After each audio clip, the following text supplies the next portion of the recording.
Good afternoon, basketball fans, and welcome here to beautiful Valencia, Spain for the FIBA Olympic qualifying tournament between Angola and Lebanon.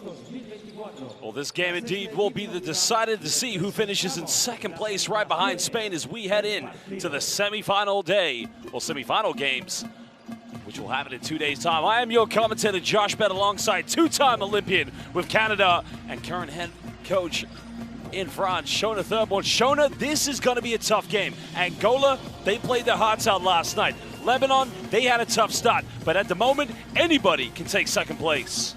Yeah, you said it. I mean, it's a must-win game for both these teams. Unfortunately, one will be going home after today.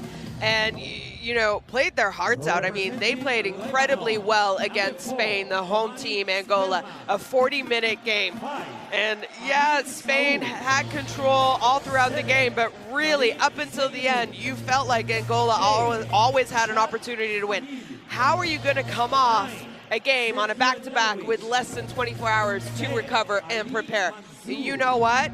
I think Coach Claros, he mentioned it in the press conference. We knew this. We knew the schedule going in, and we prepared for this.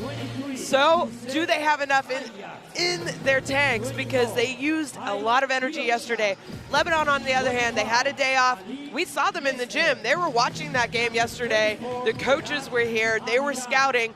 They're going to be prepared. They're going to be refreshed. But they're missing some key players, and one of them is Amir Saoud, who will not be playing again today. He is their captain. He's someone who can light it up from outside. I remember being at the World Cup last year, calling Lebanon's game, and I think he went 6 of 13 from three-point range against Cote d'Ivoire in a win for them. So, you know, they're already missing the MVP of the 2022 Asia Cup, Wael Arakji, and now they're missing another one of their stellar guards. Do they have enough to go up against a more athletic, a stronger, maybe want to push the tempo a little bit more, offensive rebounding team in Angola? We'll find out. Well, Angola, of course, played very well against Spain, but take nothing for granted. I mean, the way this FIBA OQT tournament has been going, there have been so many surprises. And as you mentioned, the turnaround from last night's game, it's not a lot of time. But now, basketball fans, we've introduced the players. There is your coaching staff for Angola. And we ask you kindly, if you can, to stand for the national anthems of these two beautiful countries.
And now, the national anthem of Angola.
National anthems of these two very beautiful countries have been sung, and now Pep Claros will indeed shake hands with his counterpart, Miodrag Perisic, the man from Belgrade.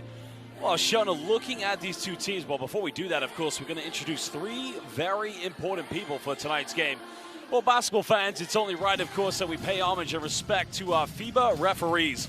They've done an excellent job in all of our competitions, and they'll continue to do so here tonight for this big game of the FIBA Olympic qualifying tournament between Angola and Lebanon. Well, there are three officials. Again, we got three of the very best. Martins Kovzlaskis from Latvia, Juan Fernandez from Argentina, and Boris Krajic from Slovenia. A big shout out, a big thank you to our referees. They've done an excellent job, and tonight is another big one for them. Well, we'll take a look at the starting lineups here for these two teams, and I guess we will begin with Lebanon. And I guess, you know, when you look at this team, of course, Sergio Darwich, for me, has got to be big tonight. We talk about Amari Spellman, but Ali Haider and Yusuf Hayat, who definitely caught the attention in that opening game against Spain. Yeah, you mentioned it. I mean, Yusuf Hayat, we were talking before the game started. I wonder why he wasn't on that World Cup team, because he is a World Cup caliber player. And he showed it yesterday. As you see, he goes to Bowling Green State University, and possible chance he could play against his coach in this coming season. 20.6 rebounds the other day.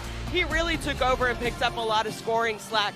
Obviously, Spellman, he gets a lot of attention on the defensive end, and that's going to open up his teammates, and Yusuf Hayat took advantage of that. Coach Perisic, originally from Belgrade, Serbia, won the Basketball Africa League with Monastir back in 2022. Rough start here in the FIBA OQT, but again, they've got a chance. And if they win, they will meet the Bahamas. Well, if you saw last night's game against Spain, I mean, arguably it's one of the most exciting games we've seen here so far. And even so, Angola had a tough time. Eduardo Francisco, the man who plays for Benfica, but the big talking point is going to be the NBA superstar Bruno Fernando. You know, it's interesting. You've got Silvio de Souza coming off the bench, but let's go back to Bruno Fernando. I mean, how imperative is he going to be on both ends of the floor? Yeah, I mean, you said it, obviously, Bruno Fernando. I felt like he even could have done more than a double-double yesterday, to be honest. 12 points, 12 rebounds. They went away from him at certain periods of the game and for long periods, and I think, you know, they ran this great low-post set, short corner set, get the ball into him, let him create. It's going to open up opportunities for other players around him. But you know what impresses me the most? The energy, the intensity that this team plays with. Pep Claros was with this team last summer, and as we mentioned, very disappointed. The game against China, which probably could have got them already to Paris. And of course, they had to go up against South Sudan, in which they only had a Bruno Fernando who was favoring an ankle injury. But like I say, this game is so imperative. The winner will go on to play the Bahamas in 2 days' time. And now the official countdown to tip-off is underway. Our official sponsors to a big shout-out and thank you. But the loser, well, they'll have an early summer. You got to remember, some of these Lebanese players who do play for Al Riyadi, they'll be going up in the FIBA Intercontinental Cup, a big competition that is progressing further and further due to the fact Al Riyadi won the first ever Basketball Champions League Asia. So some of these players, they lose today, the summer's not finished. No, I mean, really right now, if you look at basketball, it's all year round. I think, you know, players, men's and women, they have to be careful that they do take those opportunities to take time off. But there's a reason why the sport is growing, and we're seeing the benefits of the sport growing and being able to watch a lot of great basketball all year round.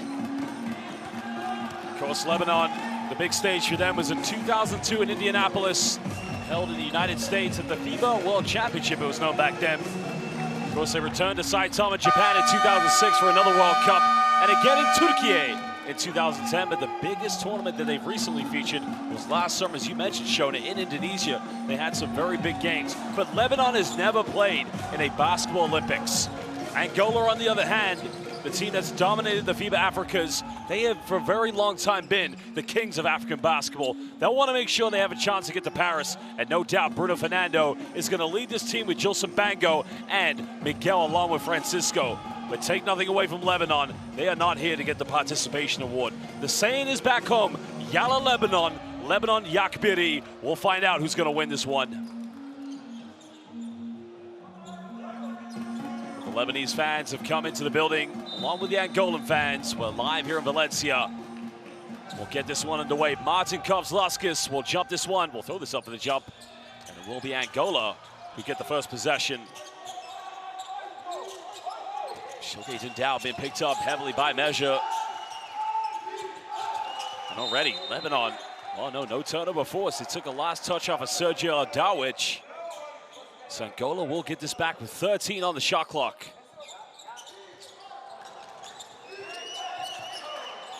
Measure trying to match up with Shilde Dundao. Miguel now finds Dundao. He'll fire up the three, but that one's no good. You gotta think today's shown. I mean, we saw how quick Shilde Dundao played in transition, but nice take by Darwich as Lebanon get the first 2 points. But going back to Dundao, are we gonna see the explosive play due to the fact they played last night? You know, I think they can start with that kind of energy. Can they consistently do it for 40 minutes, considering, you know, they played at 8:30 last night, and it was a long game. Didn't end till after 10:30. By the time they got back, got treatment, ate, I'm sure these guys didn't go to bed until about 2 a.m. Yusuf Hyatt finds Measure. Now they go down low to Ali Haida. Trying to go up against Bruno Fernando. Jump hook is up, but doesn't get the right angle. Angola still looking for their first bucket. Miguel looking to attack, guarded by Yusuf Hyatt. Now we're under 10 on the shot clock. Bango sets a screen, and a foul is going to be called against Measure.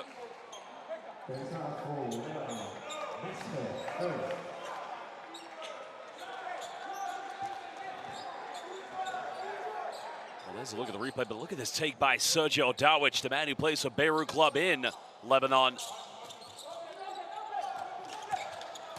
Angola's still looking for that first bucket. Miguel trying to find space. He'll fire up a three and his face. But Francisco's able to get the rebound. Time winded down. He's unable to get it. Angola looking fatigued. I mean, it's to be expected. Again, another offensive rebound. Such a good offensive rebounding team this Angola team is. Well, Hyatt now tries to split the defense, and Bruno Fernando, I mean, that is what he's good at. Just being inside the paint and just being the solid rim protection they need. Well, Hyatt's got to do better there. And Ali Haida, you can see, was just calling for the ball. Get that one to me. I'll go up with it.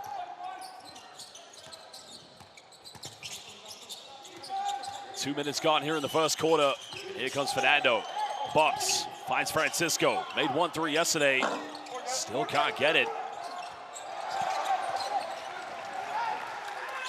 Well, one question I want to ask you is, there are going to be a lot of 50-50s on the rebounds, loose balls. If Lebanon are able to, you know, match 50% of those, they could give themselves a chance tonight. Yeah, and you know, it's something I felt like yesterday, the 50-50 balls, Angola was winning that competition at halftime over Spain. But like you said, I mean, this Lebanon team is very well coached. Obviously, it's, hey, you know what? We got to win the 50-50 balls, and you got to limit offensive rebounds. You know that they're going to offensive rebound because they're so aggressive, they're so athletic. But you have to try and limit that, at least try and keep it in the low teens. Spellman finds Haida, has to force up a three, and that one's good. The big man. Well, he didn't make a three on the opening day. And now all of a sudden giving Lebanon an early 5-0 lead.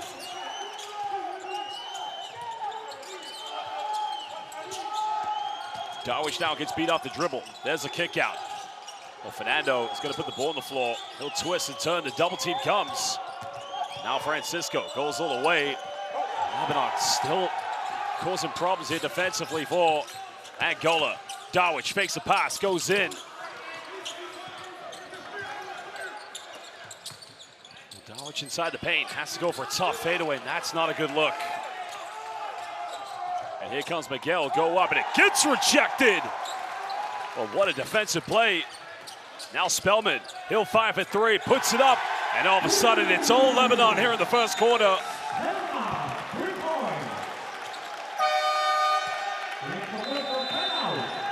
Maybe, just maybe. Game on. I mean, yeah, what a great start. intensity, defensive effort.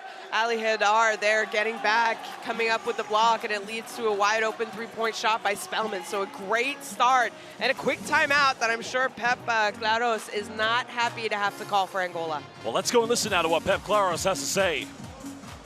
No tens idea de lo que es delito, no acreditaste y ahora tenéis un grande problema. Os estáis a queixar de árbitro y no estáis vocês a defender la línea de pase. Les deixáis recibir, les deixáis lançar. Eles jogam más físicos. Vocês están a tirar todo a la merda. ¡Trabaja!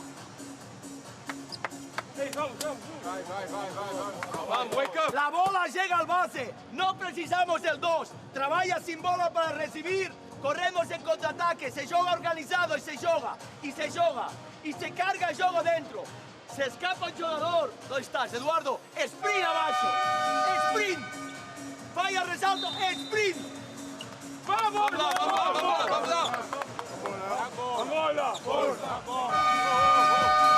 Well, the message was very clear, but look at the rejection here. Haidar just said to Miguel, get out of here.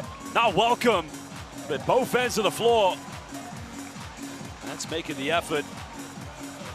And then Spellman just got it, and he nailed the triple from downtown, giving Lebanon an 8-0 lead. But I think the message, very clear from Pep Claros. Hey, guys, come on, wake up. Otherwise, we're going back home for an early vacation.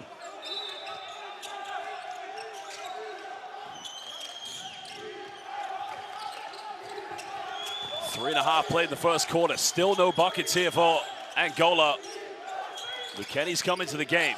Can he inspire something? Lukeni, there's the first 2 points for Angola.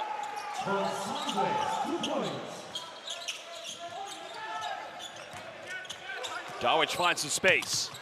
Too much on it. Yusuf Hyatt penetrates. Tries to go off the backboard. That's good defense. Well, they took the gamble. Lukeni almost fumbles, but that's going to remain Angola ball. Bit of a scramble here for Angola in transition.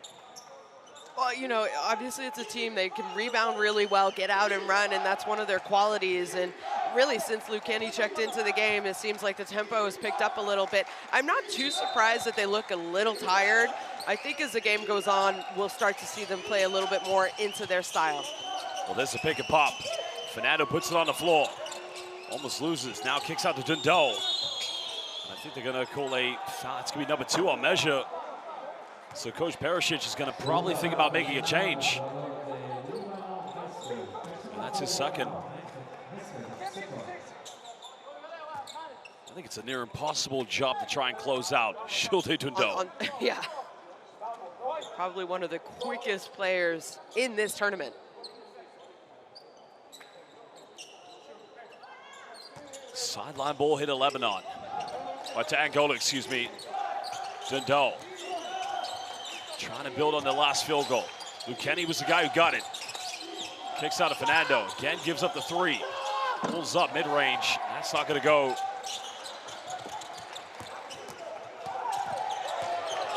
Oh, Angola have a player down. Finds Spellman. Goes up. Oh, my goodness! Amari Spellman with the throwdown. And that lights the crowd up, Shona.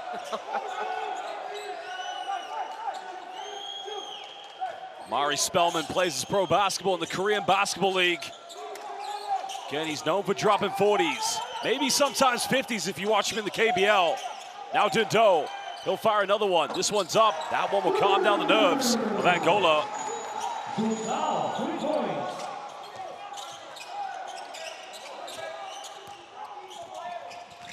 Halfway already got here in the first quarter, and now this time they're going to call, no, a flopping foul against it. Oh, technical. Well, they must have given him a warning earlier that we didn't catch.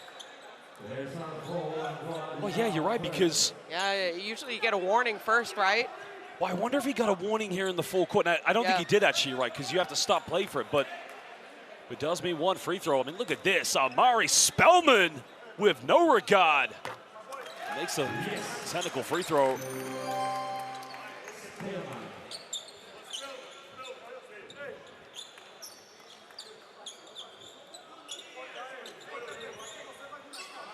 Well, Lebanon, they've had the day's rest. But can they hold the composure here? It's Martin Kovzlaskis just trying to have a polite word with Measure and Dundal. One of the best referees you're going to find, originally from Latvia.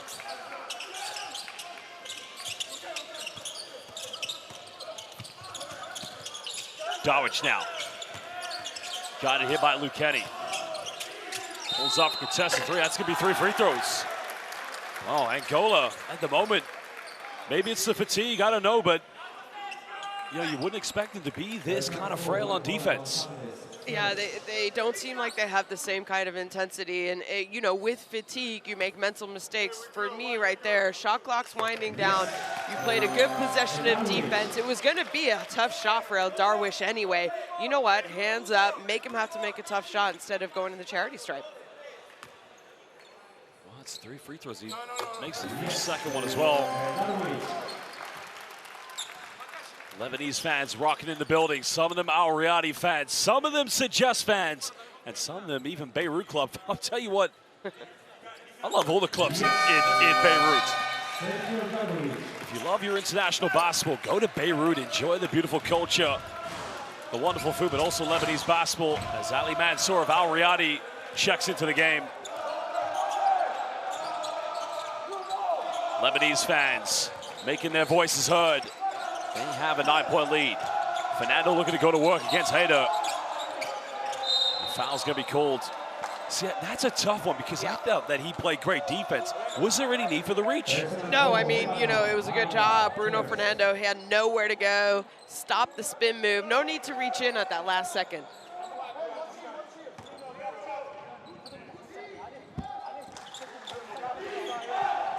You hear the defense chant coming from the Lebanese fans. Right behind us, we have the Angolan fans. Right now, they need a response from their team. Dundal trying to run through screens. Now Fernando goes for 3. Well, big man, he gives up so many threes, but why not?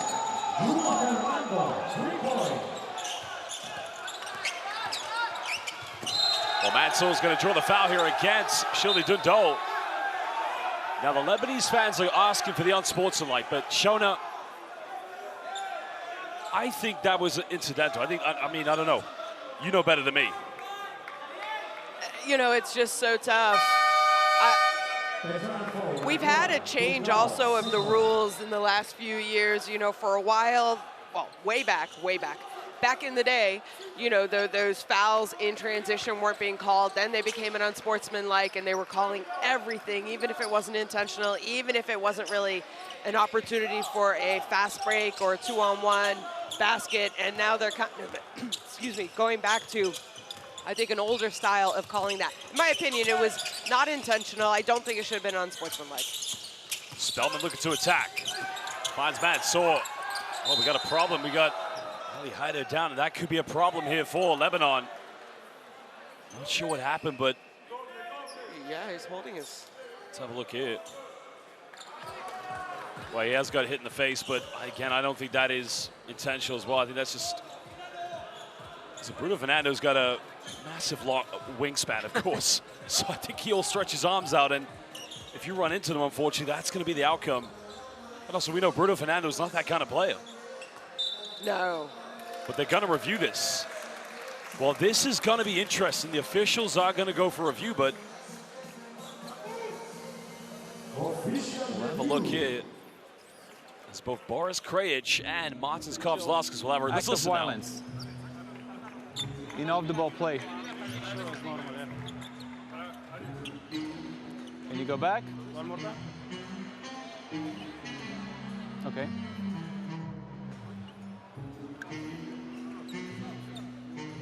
Can you go in slow-mo? Stop at the moment of the contact. Okay.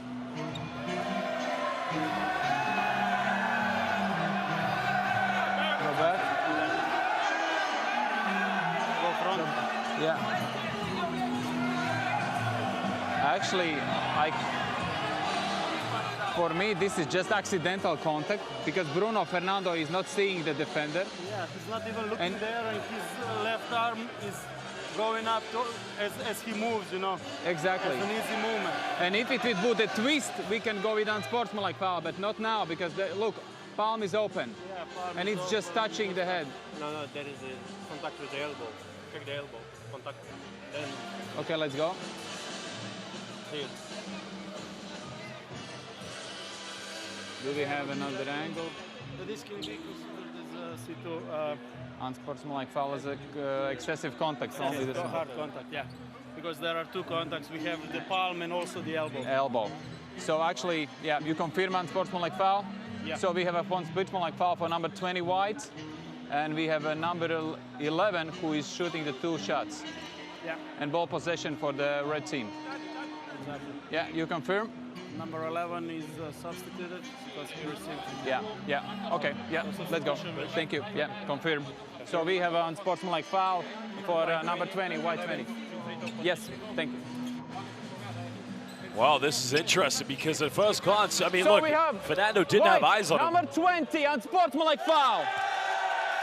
Fernando didn't have eyes on Yeah. Ali Haider, but I guess the conclusion they made here, the initial contact with the hand, accidental, but it's the elbow, I guess. But Shonaway, I felt like the elbow was a follow-through of the hand contact, but they gave us a very good explanation. We got to listen, and, you know, maybe the Angolan fans and coaches aren't going to agree with it, but the advantage of having this replay opportunity is, you know, you get, one, we get to hear the explanation, and two, you know, some things that maybe were missed before the reviews are now being called, and that's what we're seeing here. of course, it's very unfortunate for Bruno Fernando because you can clearly see, you know, he doesn't have any eyes on the defender. He's trying to play defense. I mean, as I said, he has a very long wingspan. Yeah, it was not intentional. He, as soon as it happened, he went over and checked on Ali Hadar as well. You know, it wasn't, and like you mentioned, Bruno Fernando, for me, yeah, he plays aggressive, he plays strong, he plays intense, but I do not think he is a dirty player. Oh, absolutely not. You know, you see him last summer at the FIBA Basketball World Cup. He's a true sportsman. He's a hell of a human being. He's a gentleman, but it's an unfortunate situation. But the safety of our players is the #1 important rule here in FIBA basketball. Well, the man who just made the free throws for Lebanon, Hai Gyokchan, originally from Armenia, moved to Lebanon as a kid. Now, he was an NCAA Division III basketball player. Of course, won the Basketball Champions League Asia with Al Riyadi this summer in Dubai only a month ago. Now Spellman, got it by Silvio De Souza. Goes for the fadeaway. Tough play, can't get it. Still an 8-point lead to Lebanon.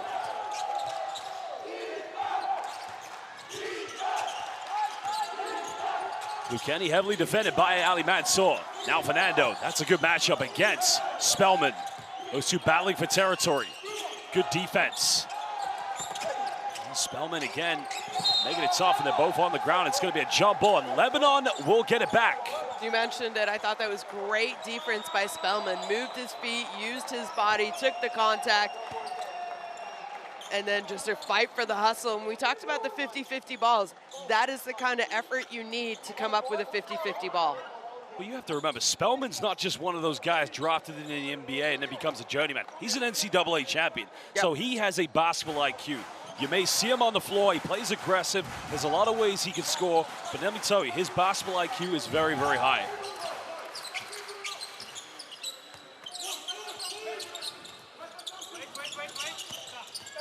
Kareem Zaydoun goes in, floater, draws another foul.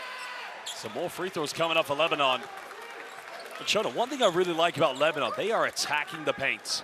No, they are. They're being really aggressive. And, you know, they're going up against a team that really, they have rim protectors and showing no intimidation. They're doing a good job. They're not scoring. They're getting good looks. And they're also getting to the free throw line. Well, Kareem Zaydoun, another one from Al Riyadi, who won the BCL Asia only a month ago in Dubai. Still a very young prospect. Hadidian on the bench as well. Probably will see him in the young Lebanese fans. Your moments, my little brother. Zaydoun makes the second one. 9-point lead currently here to Lebanon.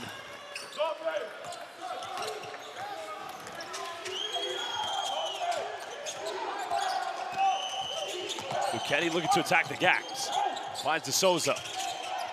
Now Miguel looking to penetrate. Lebanon's defense trying to stay compact. But can Angola find an angle? Gaku's got to force up a three. That one's up, and that one's good. Making number 3 here for Angola.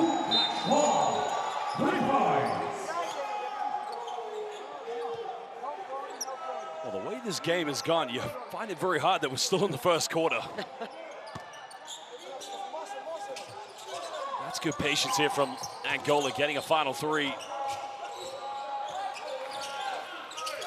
Jokchan, now got it by Gaku. Here's Dawich, has a switch, got it by Fernando. Down to Jokchan. We try to go off the side of the backboard, but can't get it. But can Angola make this a two-possession ball game? Maybe one if they go for another three. Gaku made his last one. He's unable to get it. And Angola again getting second chances. Kenny got it by Ali Mansour. Now Miguel, time, space, goes in. Can't finish, but De Souza gets another offensive rebound. Third time lucky maybe here for Angola, but a foul's gonna be called again. Oh no, travel. Yeah, and you know what, that, in my opinion, was a missed opportunity. I thought the drive by Miguel at the end of the possession was good. He missed it, they came up with the offensive rebound. But prior to that, you had Bruno Fernando off of the first offensive rebound being guarded by, I think, maybe El Darwish. Get the ball inside, it's over. Well, Miguel takes a gamble, and again, it's a poor foul to give away, because now Karim Zainoum will go back to the free throw line. Well, you can appreciate the intensity, but Shona, when you're already put the other team in the penalty, you can't afford to make those mistakes. No, you know, you're only trailing by 6, but the way that Lebanon is playing and shooting the free throws, they're 7-8 right now. 8 free throw attempts for Lebanon already in this game. That's a lot, and they're shooting the ball very well from the stripe. You don't want to give them more opportunities with 1:40 left in the quarter. I mean, when you look at this Lebanese team, we've seen them in the FIBA Asia Cup. They were amazing in Indonesia back in 2022. The West of Asia just doesn't get enough credit. I mean, we give it a lot of credit here in FIBA, but you've got Jordan, Lebanon, Syria, so many great countries that love their basketball.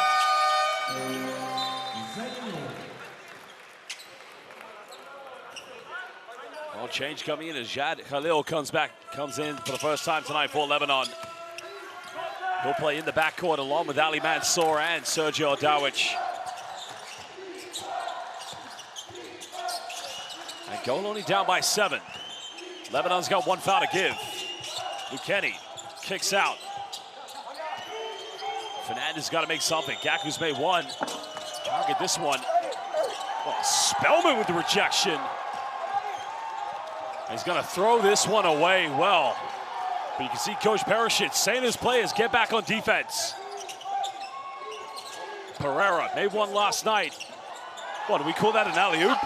I'm not sure if that's going to be credited as an assist, but either way, it's going to be an offensive rebound, I think, for Angola. Somebody check the FIBA stats. Another foul to give away.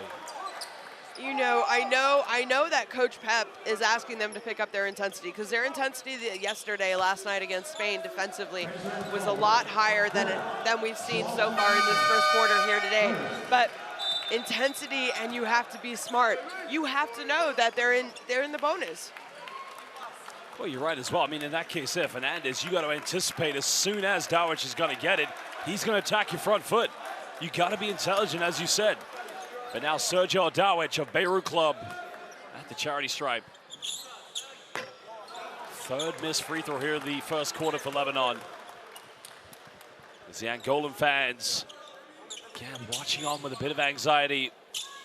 The Lebanese fans right now all smiles, even though they have a slender 6-point lead.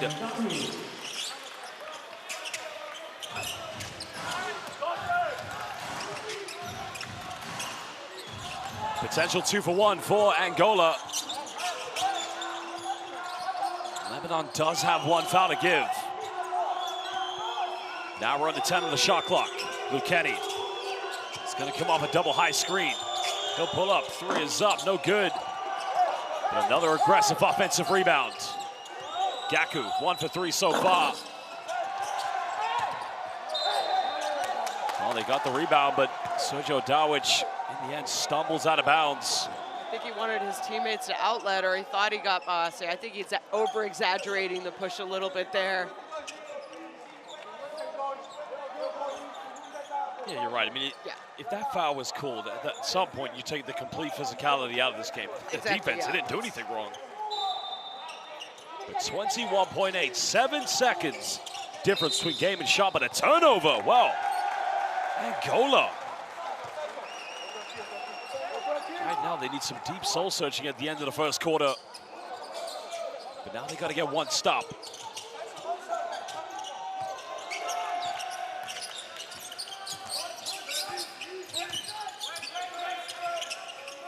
El Dawich got it by Fernandez. Coming off that double high screen. 5 seconds now. Dawich has got to get something going. Step back, Hail Mary.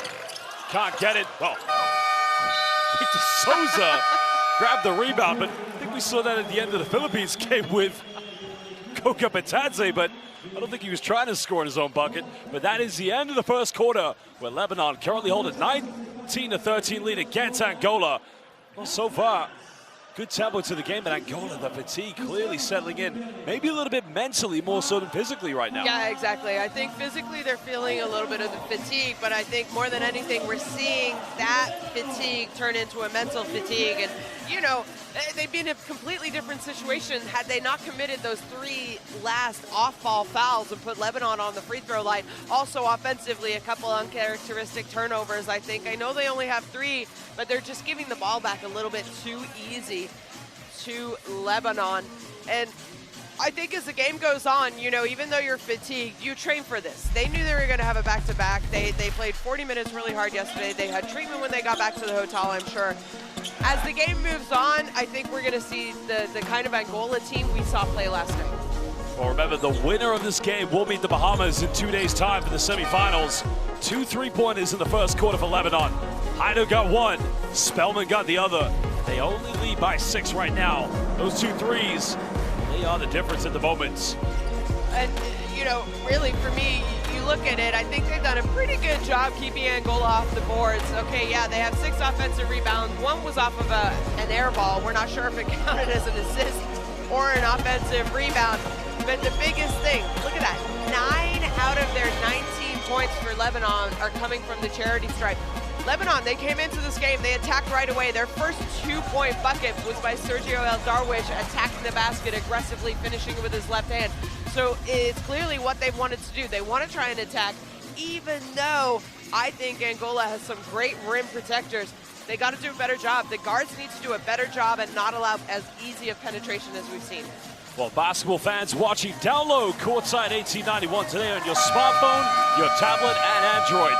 Use that QR code and download Courtside 1891, the home of international basketball, brought to you by FIBA. Lebanese fans enjoying the occasion. Again, it's always a beautiful sight. Go back to 2017 when we had the FIBA Asia Cup in Beirut. I mean, Lebanon, they didn't finish in the final. Of course, that championship went to Australia, but what a place to hold a great tournament. Trying to go inside the paint. Angola's hit 3 3-pointers, but they've taken 11. Now they take 12. And still, well, Yusuf Hyatt battling for the rebound, but it's going to remain Angola ball. You know, I mentioned this yesterday, Angola, they're not shy about putting 3-point shots up, even though they don't shoot a great percentage. Last year at the World Cup, they shot under 30%. When you put up in the high 20s the number of attempts, yeah, their offensive rebounding kind of makes up for their number of misses, but when you look, right now you have De Souza on the floor. When Bruno Fernando is on the floor, why is the ball not getting more touches inside? Well, now they go to De Souza, kicks out. Pereira's got to make this one. It's up, and it's good. Make that number 4 for Angola, cutting it down to a 3-point ball game.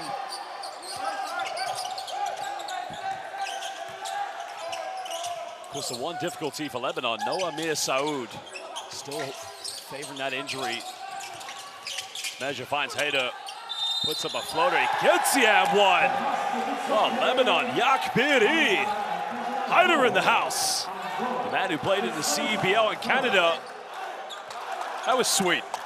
That was sweet. You know, he went out in that first quarter with what looks like a little bit of maybe an eye injury. Didn't even shoot his free throws, but clearly there's nothing affecting his sight with that make. Well, he is like a baby Fadi El Khatib. For those who don't know who that is the Lebanese Tiger. one of the legendary greatest players in the history of Lebanese basketball. As Haida makes the three-point play. Well, Lucani trying to go the way. Pereira made his last one. Can't get this one. Spellman battling for rebounds, and Lebanon will get it back. Spellman looks like he's taking a shot to the head here or something. Right there. It's like a shoulder to the head. Well, Lebanon's got to get open. Spellman finds Hayat. That's going to be a long two-pointer, and it's good.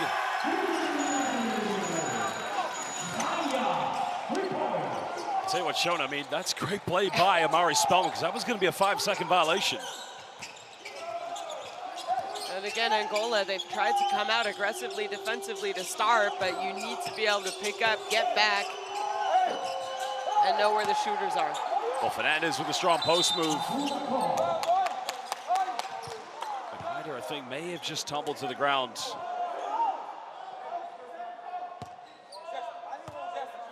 Well, that's much better, of course. I mean, you mentioned it. So they got to get inside the paint. That's where they're going to probably have a bit of an advantage, but... And it doesn't have to just be the bigs. I think the guards can also attack closeouts, get inside as well for Angola, and not just settling on three-point shots. 4 of 14 three-point attempts for a team that doesn't shoot in the 40s. I think that's too many. He's got to get the ball over. Just avoids the 8-second violation. Angola trying to take a gamble. Well, let's see aggressiveness on defense. They force a turnover. Now Lebanon, numbers. They go for the three. Pereira's made another one. Well, had numbers. You know, you had numbers, you also had offensive rebounders, but again, you know what? Shot fake, get the ball inside. You had two big men underneath the basket. But I like the way that they've come out aggressive on defense and came up with that steal. Down low to Hyatt. De Souza's presence is going to make it very tough. Now Spellman putting the moves on. Hyatt's going to go for three. It rolls its way in and out. But Angola, oh, is that going to remain? Yeah, Angola's going to keep this one.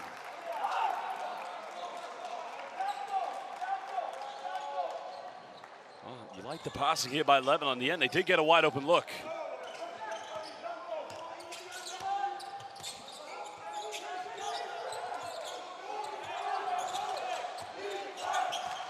Lucani in the backcourt. Finds Gaku. He's missed his last four. Make it 5 now. Gets zone rebound. Well, Lebanon pay the price. It's all about the scramble. Going in for second chances. That's how Angola are going to have to try to fight through at the moment.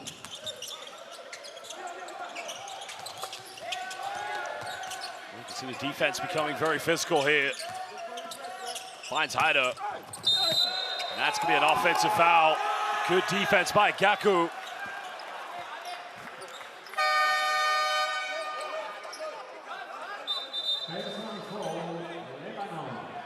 I think that was great defense. I think he came across, he gave Ali Haidar a chance to catch. You saw Haidar saw the defender coming. You know, it would have been different if he was there, didn't let Ali Haidar catch and look. But no, that was a great defensive possession. You could definitely tell that something happened in between the first and second quarter because Angola has picked up their intensity on the defensive end. Lebanon with a chance to make this a one-possession ball game. Since Lucani's coming to the lineup, the offense has been a bit better. De Souza trying to post up against Haida. Pereira tries another one. Not going to get it, but another offensive board.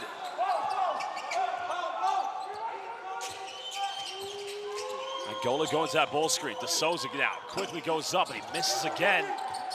But Spellman have no problems this time. Donwish down low, but again, another turnover. Should he have taken that one? You know, he wanted to go inside to his big man, but again, that's an easy shot for El Darwish to make. He can make 90% of that. It was a little, probably off the backboard shot. If you missed, you had Ali Haidar there for the offensive rebound. Well, Ali Mansour comes in for Jad Khalil. So along with Sergio Aldowich and Yusuf Hayat, they'll be in the backcourt. Well, Angola's still going with Pereira and Lucchini as their two-guard system. Well, Miguel has been on the bench for quite a while, but the Lebanese fans, Lebanon Yakbiri, Yala Lebanon.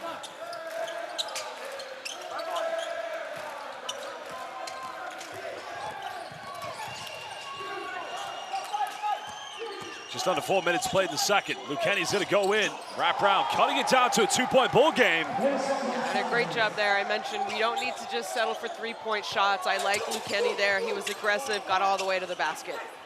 Mansour finds Hyatt. Didn't make his last three. Can't get this one.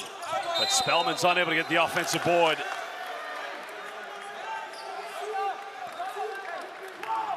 Both teams going for the three-pointers at the moment, but nothing dropping as of now. Well, he's made a big difference coming in as that backcourt facilitator. Yeah, I think he's done a great job getting to the basket, getting his team in the offensive sets. And again, do you think maybe Dundao, he's playing a little bit less than we saw him play yesterday at this point in the game, and is it because of fatigue?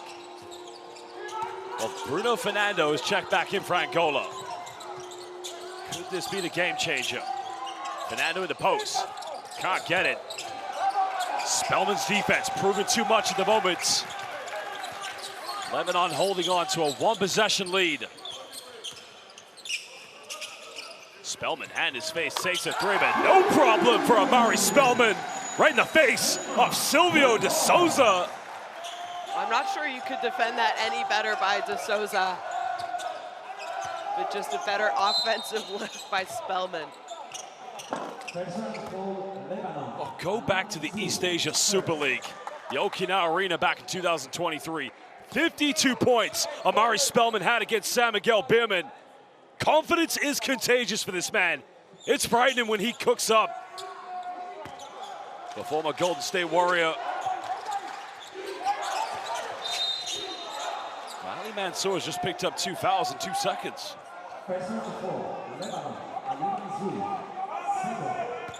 The good thing for Lebanon, they do have some depth in the backcourt, but they want to keep Mansour out of foul trouble. I mean, depth in the backcourt, they're missing 2 of their best players as well. Well, Bango goes in, this it. Tip it, no good by De Souza. That should be easy pickings right there for Angola. I mean, it's not the first one, at least the second one. Spellman smothered on defense. Bumps, gets a foul, but doesn't get the and one. He's going to the free throw line. But you know, and this time it was the exact same system that they ran where Spellman shot that 3-point shot. This time, De Souza trying to take, deny a little bit more. Maybe went for too much of the steal, and great awareness by Spellman that De Souza was on his hip, had a hand check the entire time. Get the shot up, the referee has to call a foul. I think Spellman may have just had a few words with De Souza, or maybe to the Angola bench, said, he can't guard me. Of course, if you do watch a Korean basketball league, probably the best battle in the KBL is between Amari Spellman and Jamil Warney. Jamil Warney, the MVP of the FIBA America Cup in 2017 with the United States. Back to a 6-point ball game. Lebanon still in the lead. Now Shilde Dundo comes back in.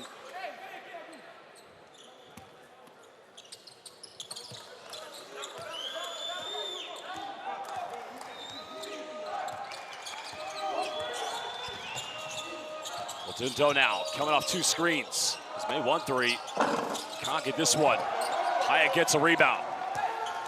Aldowich trying to push. Finds Hyatt, it goes in, and he misses the layup. Well, no foul call, but here comes Angola. Now Fernando puts the ball on the ground. Good hands by Ali Mansour. Lebanon trying to push. Finds Spellman, wide open, another 3. This man is cooking. Well, Lebanon just said, I put a Spellman on you right now, and this game will be mine. And you know what I like about Omari Spellman right now? You don't feel like he has had to force anything offensively. He's taking looks. He's talented, so he's going to get his shot. But his teammates are finding him good shots and good looks. He's not having to create all on his own. But more impressively, I think he's doing an excellent job on the other end defending Bruno Fernando. He's not getting into foul trouble. He's moving his feet. He's being aggressive. He's bumping before the shot happens, and then he's turning around and rebounding. This is going to be easily a double-double. No, sigue jugando. Mira ellos, buscan a quien está quente. Va a jugar equipa, va a jugar equipa. Hay que haber más movimiento en el ataque. En defensa, hay que apañar a gente aquí. Ellos no van a parar todo el juego, están en la presa. Nos tenemos que estar desde aquí encima. Desde aquí encima. Se juega 8, se juega 8, se juega foul corner. 8, foul corner. 8, foul corner. Você 3, você 4, você 5. Você bloqueia abaixo, você abre.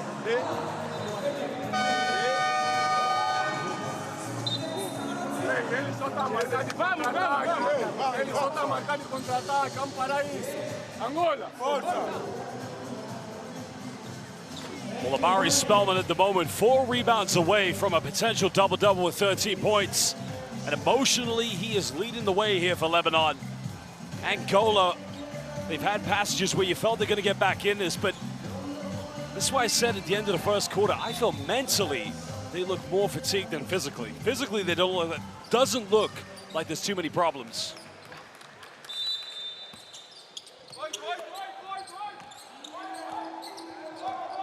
Just over 4 minutes here in the second quarter. Angola trailing by 9 points. As Angola tried to find the spacing in their offense. 6 on the shot clock. Dundo's got to get something going. Fernando, well, he's made 1 3. Tells him to get this one. Dowich with the rebound.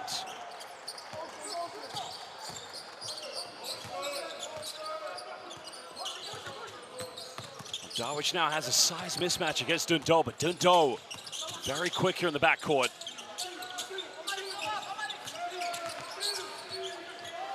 Four here for Mansour. Finds Hyatt, goes in. Foul's gonna be called. Every time they get in the paint, they just seem to keep getting back to the free throw line. Yeah, we talked about it. They had 9 points, I think it was. Was it 9 points at the end of the first quarter? They've had 15 free throw attempts compared to 0 for Angola. And considering how athletic Angola is, but I'm going to be a broken record. They are settling way too much for three-point shots right now. 4 of 19, 21% from 3. Get the ball inside, either through your bigs or guards need to attack. Well, it's now the 4th missed free throw for Lebanon. Now make it 5. Well, after doing so well in the first quarter, maybe it's not a bad game plan for Angola to keep sending them back there. Fernando here, got it by Haida. Trying to go down the middle. Twisting, turning. And again, it's good defense. Now, they have numbers. Hyatt's going to go in, Euro step, and he's going to finish that one.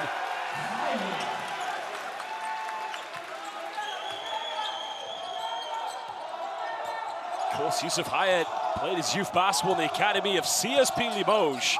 Some might argue one of the greatest teams in the history of French basketball. Some of course. 11-point lead. Dundo's only got a few seconds. Gets around the defense, but he misses it. Spellman with another rebound. Lebanon looking to extend. Manso now putting the tricks on. Well, Haida has made 1 3. That's going to take it. Now, that should be, I think that's taking a deflection. No. Judging by Haida's response, maybe not. You know what, though? I mean, that's a veteran. Haida, okay, shot it, knew it was a bad shot. 2 of his teammates, the youngest on the team, came up and said, you know what, don't worry about it. You got the next one. That is good. That's a cohesive team. And right now, I kind of see Angola falling apart a little bit. They're getting frustrated with themselves, but I also think they're getting frustrated with each other. And Lebanon able to take advantage of that. Well, you got to remember as well, this Lebanese team, this is a brotherhood. Foul has been called off the ball. I think it's going to be against that measure. Let's have a look at the replay here. Personal foul, Lebanon. Ali Nesper. It's a foul. I just think it's unnecessary. He's been on the bench because of 2 early fouls. Now he had to pick up his 3rd. I think they're going to make a change. It has to come out. Didion trying to match up here with Bruno Fernando. And they're going to call foul against Didion. Well, that's going to be free throws here for Bruno Fernando.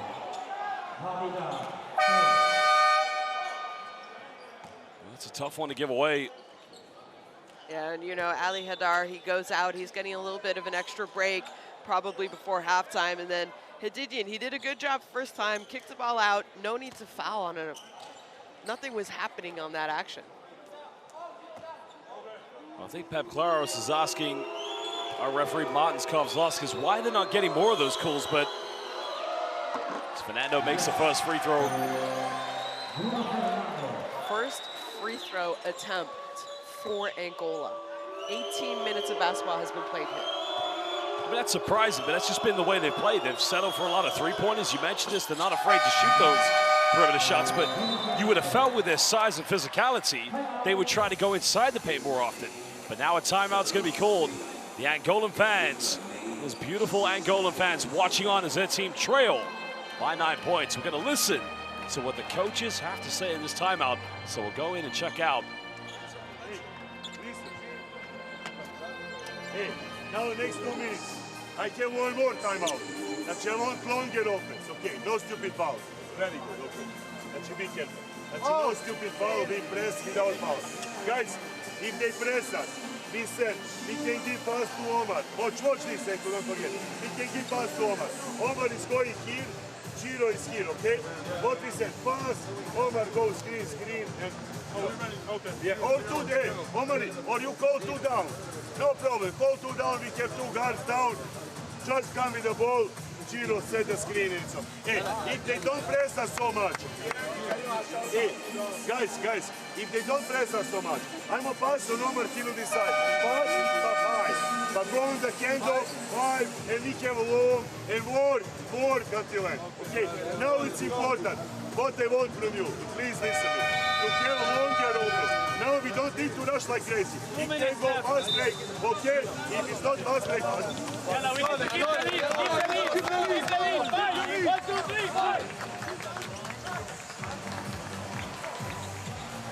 Well, I think the message was very deliberate, very direct to his players. No particularly poor fouls to give away. No, but you know what I like? He called that timeout, Coach Perisic, and he said, listen, guys, I have 2 timeouts. He did it because he knows some of his players are playing a lot of minutes, and I think that was just an opportunity to give them a 1.5-minute break, and he says, I have 1 more. Let's go into halftime. We got 2 more minutes, trying to give, you know, his players a little bit extra breaks because, I mean, Omari Spellman, 17 minutes already. Well, Jack Khalil will play point guard. Guarded by Shildy Dundal.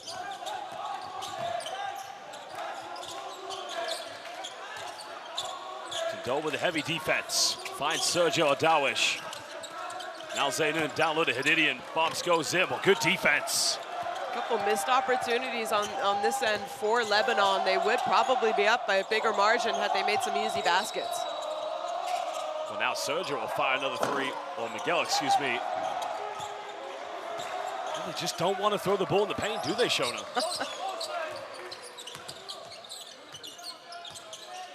Darwish calling for the ball screen. Now Spellman here, got it by Jilson Bango. Looking to ISO. Contact, fadeaway, just can't get it. Goes out of Banal. Lebanon arguing that that should be their ball. I mean, if he wants, he can use his coaching challenge for this. Well, he's going to lose it then, because that clearly comes off Kareem Zaynun.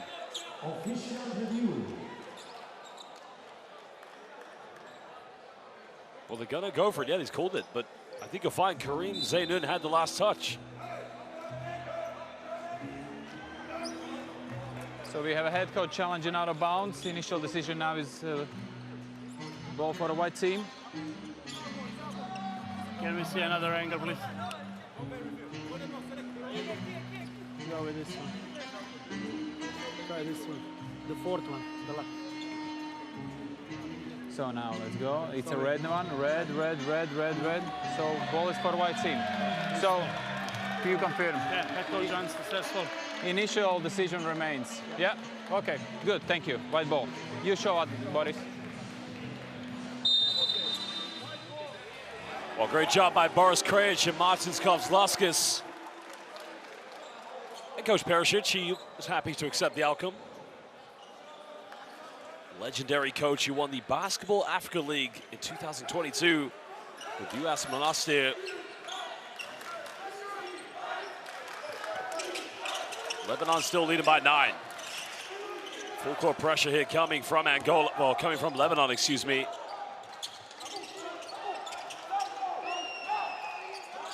Just over a minute to go in the first half. Angola want to chip in as they should try to keep getting to the free throw line. Mango kicks out, Miguel penetrates. Finds Lucchini. Lucchini down the middle, puts up a hell of a floater. But again, Spellman's rim protection proving too much. Well, nice pass down low to Hadidian. Finds Zaynun. Good passing here from Lebanon. Now we're in the 10 of the shot clock. In the corner, Dowich, 3, doesn't get it. There's a rare sight, an offensive rebound for Lebanon. 8 seconds difference between game and shot clock. Dowich trying to penetrate, goes in, finds Hadidian. What a play, what a dime. Sublime primetime dime coming from Sergio Dowich. Final seconds, Lucchini fires this one up, and that's not going to drop it at the end of the first half. It's an 11-point lead to Lebanon. Shona, I don't think we were going to expect this after Lebanon's, well, excuse me, and goals, but look at this. Sublime primetime dime coming from Sergio El Dowich. What a play. That's got to be a top 5. But going back to what we're saying, of course, Angola, great performance against Spain. Nobody expected this. I mean, Angola yesterday, they scored 81 points in that game against Spain. They lost 89-81, okay. But 24 points heading into the halftime. They averaged almost 24 points a quarter in yesterday's game, and now only 24 points. So you got to give credit to Lebanon's defense to holding them. And the biggest thing is 11 offensive rebounds. That's a lot. They're on track to get their normal 20. But they have a lot less scores after an offensive rebound. So Lebanon, yeah, they're giving up a couple, but then they're finding their defenders. They're getting out, they're defending. And again, I keep saying it, Angola, they're settling way too much for three-point shots. They're 4 of 21. They're not going in. They have such a height advantage at the 3, 4, 5 position. Even sometimes the 2 position. Get the ball inside. Doesn't matter who it is. Get the ball inside. Attack the basket. You got to look for easy scores. The easiest scores are those around the rim. Well, there's your head-to-head between Yusuf Hayat and Bruno Fernando. Both players relatively low scoring at the moment. But, you know, for Lebanon, the key game changer for me, the man who has been the difference, Omari Spellman, but not only in the offense, defensively, he has made the paint a tough, domain to break down for Angola. Yeah. No, you said it. I mentioned it in that first half. I think Spellman has been playing great offensively. 13 points. And then he's also doing it on the defensive end. He has 8 rebounds already. He's going to have a double-double by the time this game ends. But you're also not seeing, if you're just looking at the statistics and tuning into us now, you haven't seen the kind of job he has done on Bruno Fernando. Every time Bruno Fernando is on the floor, Omari Spellman is on him. Bruno Fernando, 1 of 5. He only has 5 points, not a single offensive rebound. He is putting in the work on both ends. And, I watched Lebanon play all last year at the World Cup. And Omari Spellman, he looks like a different kind of basketball player this summer. I tell you what, we got to give a shout out to both the Angolan and Lebanese fans. This is a beautiful sight. This is what international basketball is all about. This is the road to Paris, the 2024 FIBA Olympic qualifying tournament. We're in a beautiful city here in Spain, of Valencia, but we got fans from Lebanon and Angola. And again, this is incredible. Well, Basel fans, it is halftime, of course. And again, we will be back in just under 13 minutes for the second half. FIBA OQT matchup between Lebanon and Angola. We'll be back soon.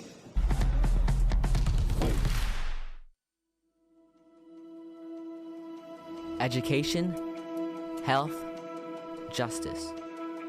We sometimes take these simple things for granted. They're not common for all of us. We are all born on the same planet, but not with the same opportunities. Whatever our gender, color, belief, or capability, we are one. We are all on the same team. Let's convince those who never thought they'd do it that they can. We can. Together, we are stronger.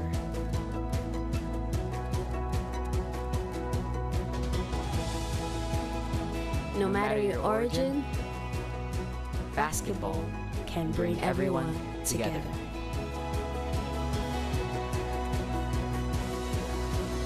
Basketball for good.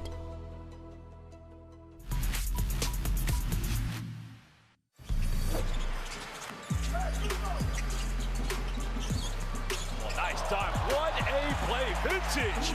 Baloncesto Español.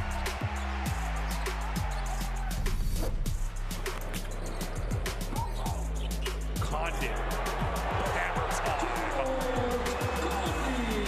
Here for Condon.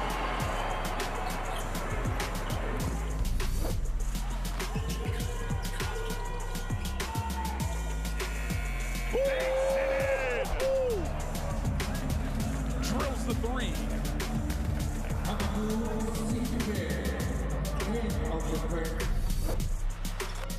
College basketball, 1 year under his belt. Here goes Hezonia. Oh boy. That was a layup drill. High percentage, starts the game 0 for 3. Said, you know what, let me get to the rim. Only trailing by 12. And penetrates, goes in, gets rejected.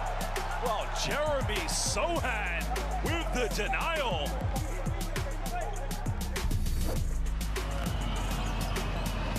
They're happy to let the shot clock tick down. Brownlee pulls up and gets the F1 on top of the triple. Justin Brownlee comes up clutch. Aguilar and Tamilo hugging on the bench. Tima can't believe it. Look at him. Oh. Volleyball spike from Antetokounmpo. He wants to lob. Here he goes. Wow. And look at the masses in the crowd. The biggest cheerleader here.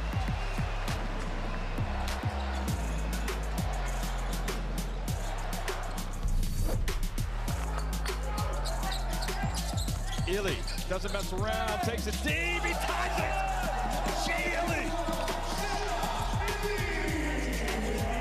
What a finish this was. Unbelievable from Shea Ely. Vakas, talk like about to expire, there's Vakas, the lob, oh my goodness, you cannot be serious! And there's Vakas and Duarte jawing at each other. Souza causing problems here. Hans Gacko, times have we seen this showing up? Here comes De Souza. Oh, baby! Boa noite. Good night, Silvio De Souza. I tell you what, we have seen some exciting plays right now here at this FIBA OQT, but Silvio De Souza just put Jaime Pradilla on a poster. Obrigado.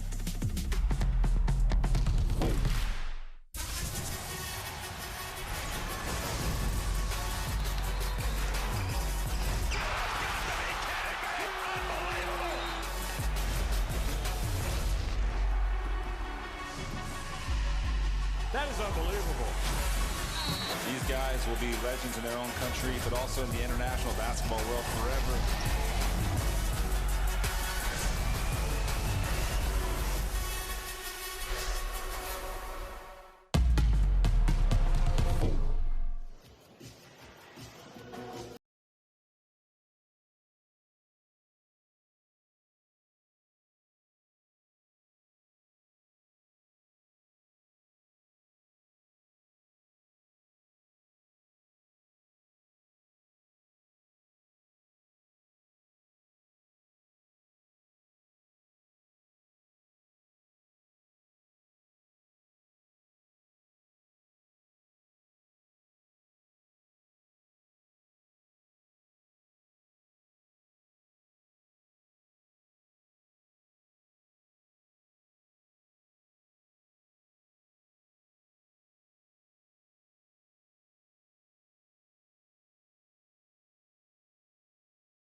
The turnaround has been so quick, and as we said at the moment, they're being challenged by a very hungry Lebanese basketball team.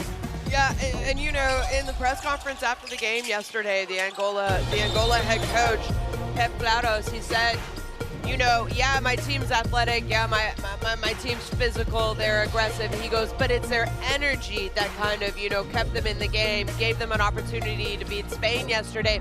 I don't see that same kind of energy, and he gave them props yesterday, and I'm not sure if it is fatigue, I'm not sure what's going on, but they're missing that edge about them, that confidence and energy that they played with yesterday, and that's why we see Lebanon up 11. I think Lebanon played almost a perfect half. Yeah, they missed shots, they missed layups. Honestly, they should be up quite a bit more. There's 3 missed layups that I could easily count where, yeah, okay, maybe they were slightly defended, but they should have made. And then they're also only 11 to 17 from 3. Imagine that. They'd be up almost 20 points by now had they just made those easy baskets. So if you're Angola, considering you did not play a very good 20 minutes of basketball, you only scored 24 points, you're used to scoring 24 points a quarter, they can come back. There's 20 minutes left. But Lebanon, the confidence that they have to be coming out with in this second half, you know what? Keep feeding off that. You're picking up, you're aggressive defensively, you're doing a good job defending, especially Bruno Fernando. He's going to have to step up his game. But you got to give props to Omari Spellman. He's done the job offensively, defensively. They've given up some offensive rebounds, but they're finding their defenders right after the offensive rebound, and Angola really not getting any good looks. You know, this is a team that almost scores, I would say, roughly 20 points a game off of second chance points. They only have 7 right now. You know, it's interesting. We've been talking about why Angola don't go inside the paint, but, you know, Omari Spellman, 2 rebounds away from a double-double, potentially 8 assists away from a triple-double, but he has controlled the paint defensively.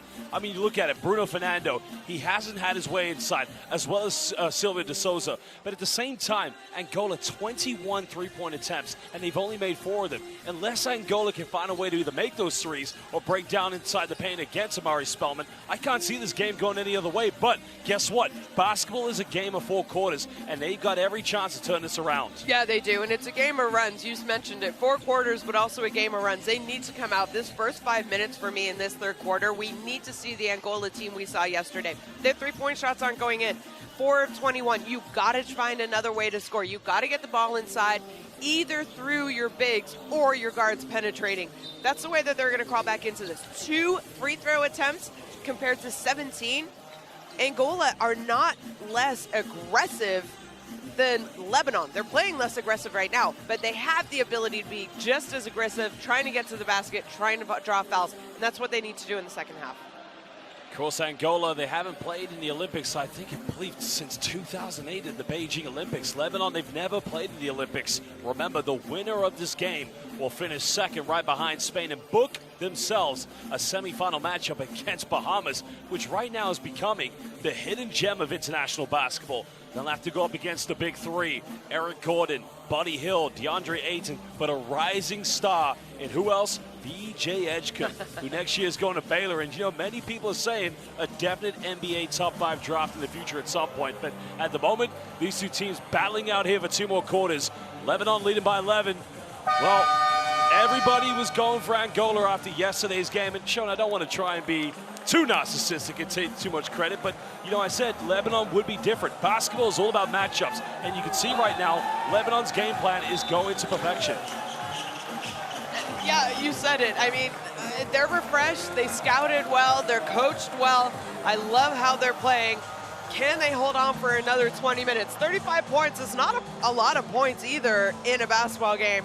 So, you know, I think if Angola are able to pick up their defensive effort, and it has to start on the defensive end, it's going to lead to easy breaks, easy offense for them on the other end.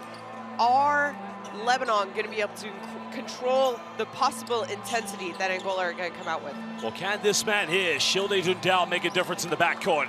He'll have to go up against that man, Ali Mansour, maybe a future Wael Arakchi in the making. Your moment, young man. Maybe we'll see you play for Al Riyadi. Maybe suggest one day. We'll find out.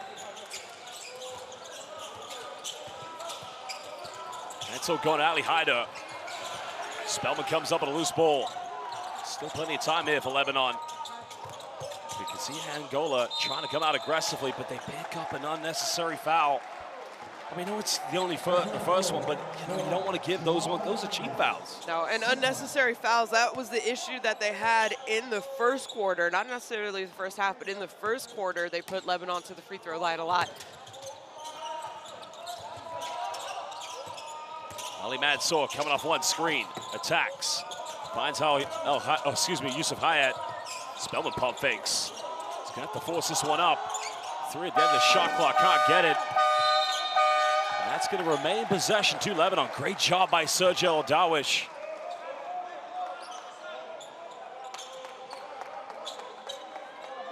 He was able to get the 3 off, but great job by Dawish there, battling for the second chance. Dawish inside the paint, goes in with a hook, can't get it. They're still fighting for it now. That's going to go back to Lebanon. And we talked about, you mentioned it, you said the 50-50 balls. Talk about hustle. I believe it was Mansour now. Yeah, it's Ali Mansour. Look at this. He wants the ball more than those Angola players. Down low to Haida, got it by Fernando. Kicks out to Spellman, 13 points. He's unable to get this. Can Angola push something?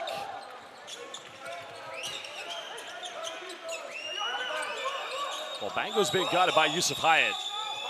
And you see Coach Perisic saying, don't pick up any more unnecessary fouls. Miguel inside the paint. Turns around. A big offensive board. There you go. That's Angola that we saw yesterday. And you know, those attacks to the basket, even if you miss them because of how good you are at offensive, if it's a short shot inside the key, the rebound's going to be short, and that's where they're going to be able to go for pull-ups, putbacks, excuse me. Spellman inside the key, goes up, can't get it. Hyatt offensive rebound. Down to Dawish. Spellman, 13 points, too short. Keeps this one alive, and now Haida comes up with it. Again, it's going to take a deflection, and that will remain possession of Lebanon with 8 seconds on the shot clock.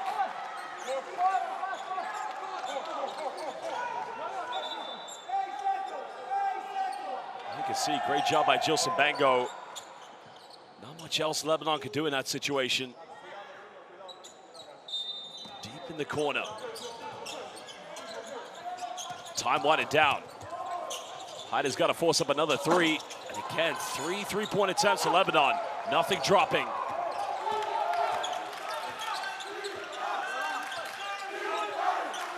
Lebanese fans trying to rally behind their team. Fernando inside the paint. Kicks out to Dundole. 6 on the shot clock. Dundole's got to think about taking this. Attacks, puts up the floater. Now, can Lebanon get numbers ahead?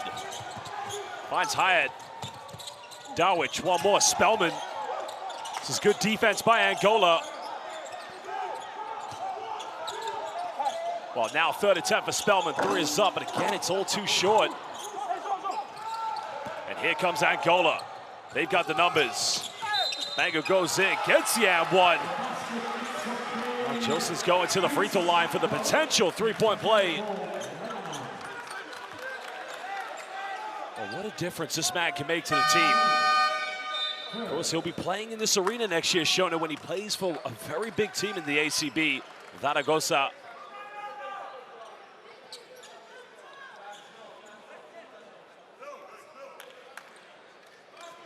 But again, you know, Angola, they're trying to pick up their intensity on the defensive end.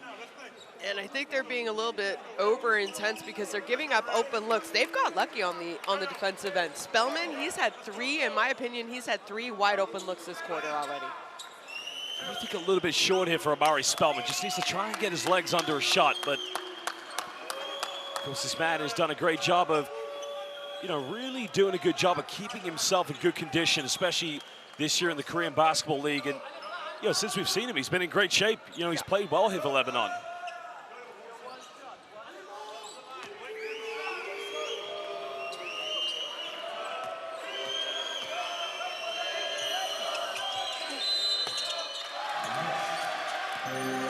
free throw counts. 6-point ball game. Lebanon still looking for their first field goal. Almost 3 minutes played here in the second half. Well, they're going to throw this one away.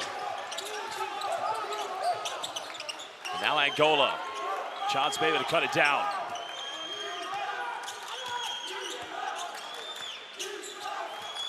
Luchetti finds Fernando. Fernando inside the key. Surely it's got to be a 3-second violation. Oh, they're going to call a jump ball. Now, could there have been a potential travel call there? Let's have a look at the replay. Here's the ball screen. No, that's good footwork.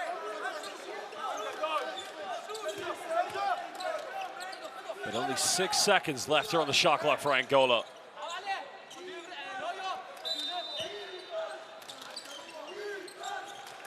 Angola taking the handoff of Luchetti. Time winding down. Luchetti puts up a Hail Mary. Another offensive rebound. Luchetti's going to go again. This one's up. This one's good. Now it's a 3-point ball game. Well, nice start. 8-0 start for Angola. We mentioned our Lebanon is going to be able to handle the pressure. They're doing it defensively, but they're putting a lot more pressure on them on the offensive end. And it is paying off, and how about that? That's another turnover. Sergio Darwish just stepped out of bounds. Lebanon's gonna have to dig deep here. Just there, wow, it looks like a millimeter. It is a 3-pointer by Luchetti. 5th 3 of the game made for Angola.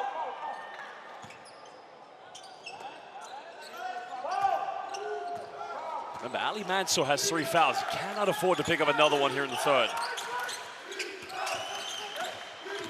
Luchetti looking to attack. Kicks out. Fernandez can tie the game up. Spellman secures a rebound. Yusuf Hyatt now goes into the Euro step, and a blocking foul is going to be called. Yeah, I think he was inside the charge circle, so a pretty easy call there by the referee. Oh, it was moving as well. It's a good job, nice aggressiveness there by the youngin.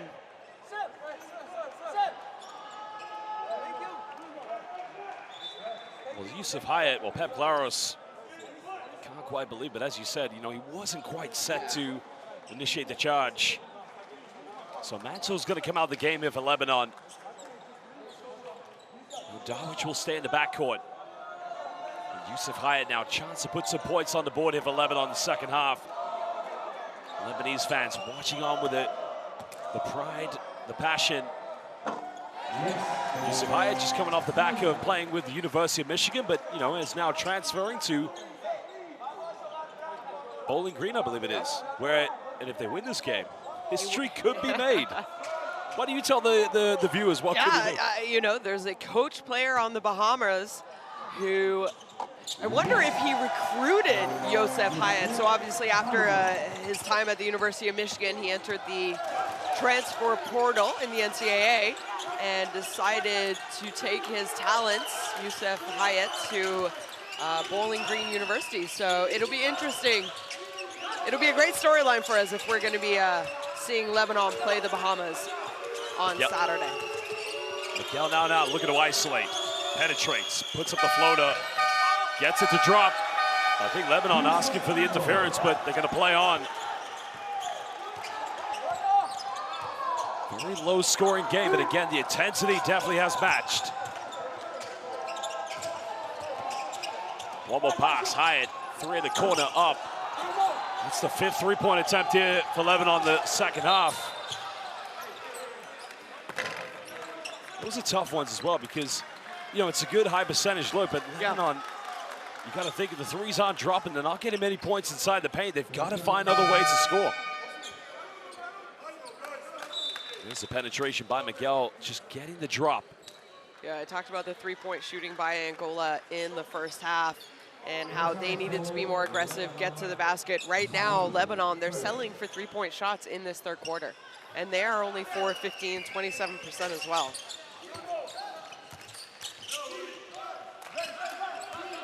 Fernando going handoff. Miguel looking to attack. Well, Fernando's made 1-3, ties the game up, and we're all locked in at 37 apiece. And now Coach Perisic will call timeout. His team have only scored 2 points here in the third quarter. So here's the pick and pop. Fernando didn't take any threes against Spain yesterday.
Remember, Angola started the second half down by 11, but now we're all locked up thanks to Bruno Fernando's pick and pop from the three-point line. No, a great start. They had to do something different. They had to come out with more energy, and it's exactly what they have done to start this third quarter. I questioned it. You know, they had less than 24 hours to recover, prepare for this game, and I think it showed in that first half. Well, Lebanon's only had 2 points. They've come from the free throw line thanks to Yusuf Hyatt.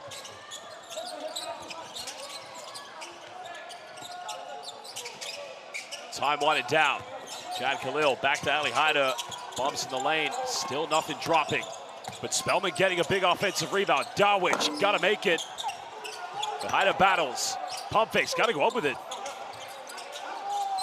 Spellman now pump fakes. Pulls up from 15. And finally, the first field goal for Lebanon. And it took 5 minutes and 34 seconds. And the double-double coming here for Amari Spellman. Miguel going to the bucket, just can't finish. Lebanon holding on to a 2-point lead. It still keeps alive.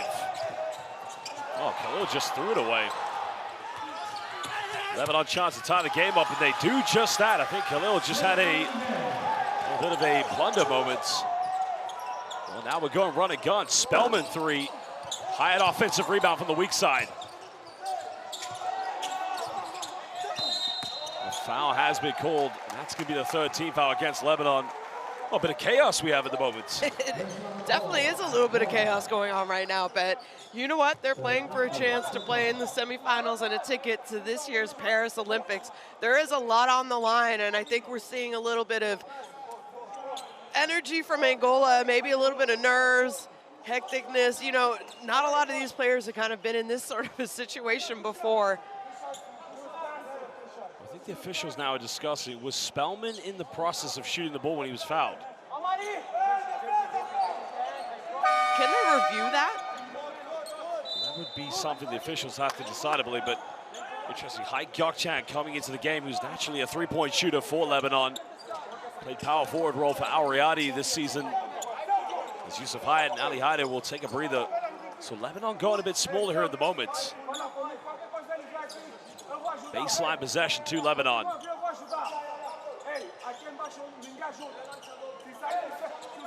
Sergio Dawich just sorting out the... A little bit of trouble with his shorts. Guess he's got himself into a knot. Well, we're all sorted. We're ready to get back into action. Jack Khalil will inbound this.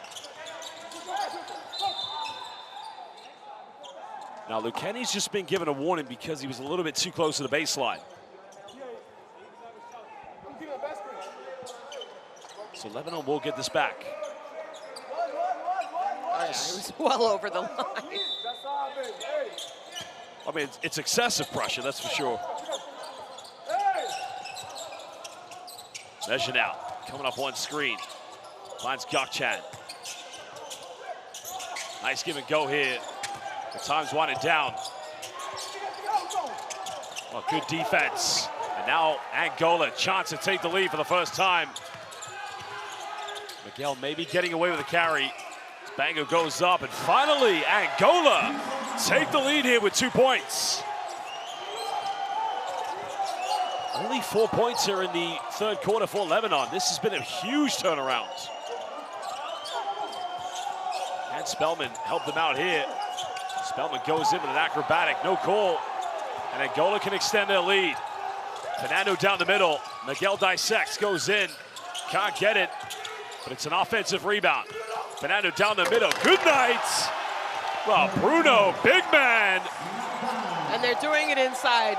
Majority of their points have come from scores inside the three-point line compared to the first half where they were just settling. I know they've made 2 3-pointers in this quarter, but it's not the 6 points, it's the 13 other points that have been the difference maker. 19 points. They're going to score as many points in this quarter as they did the entire first half. As you said, 19-4 here in the third quarter. Get out the way. Bruno Fernando's in no mood to mess around here in the second half.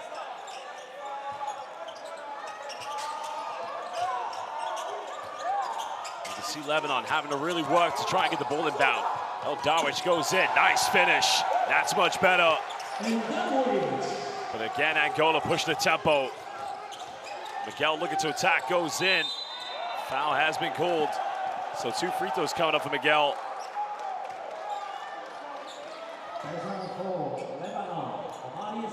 Well, Spellman's going to get called for this one.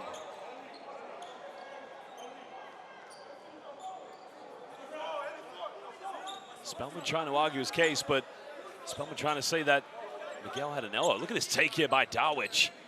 We saw this in the first quarter. We haven't seen it here in this second half from Lebanon.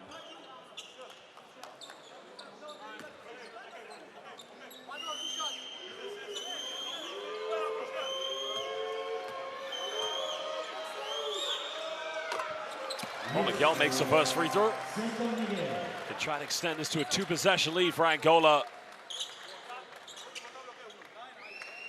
Indeed, it's been 16 years since they've gone to the Olympics.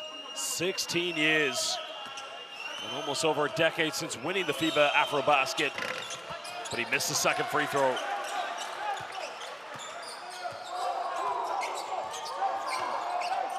Lebanon need belief. Just over 2 minutes. Well, it is. They won the Afrobasket back in 2013, right? Yeah. Again, a nice penetration. Darwish goes well. That's going to be an out-of-bounds violation because Fernando came out, but just wondered, did Bruno Fernando touch the backboard? Or did he make the block and follow through? Let's have a look at the replay. No, he didn't, no. I think I can understand Sergio El Darwish's frustration, you know. Oh, he does, yeah.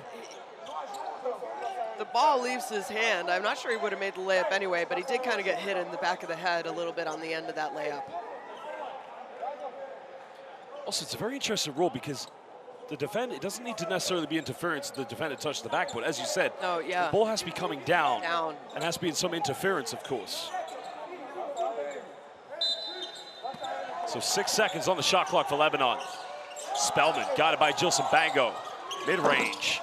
Finally gets one to drop again. 4 points here in the second half for Amari Spellman. 1 point ball game. Now they go down low, the mismatch. It's gonna be another foul. It's on the ground.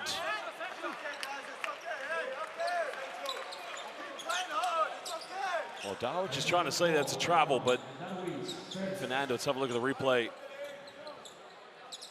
He may have a case, but not sure you're gonna get that call at this level. Look at this, this is incredible. Spellman off balance, fadeaway. Yeah, missed the first few shots of this quarter for him, but seeing that go in, you just wonder if it can, you know, kind of get his feet back, legs back under him. He's had good looks, just cooled off a little bit at halftime. Well, Miguel, time, space, 3, can't get it. Another offensive board. Oh, no, they're going to turn it over. I'll tell you what I like there. Lebanese fans, they're on it like Sonic right now. Their reaction, hey, that's out of bounds. That's unfortunate for Angola.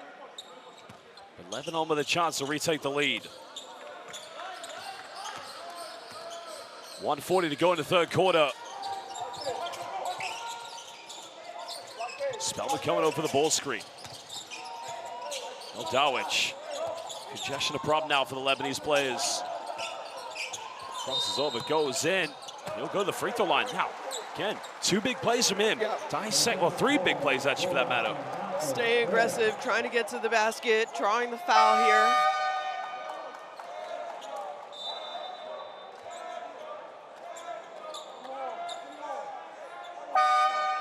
Because the problem though for Lebanon, you know, they were doing a good job in the first quarter getting to the free throw line, but 6 missed free throws. We say this in every game.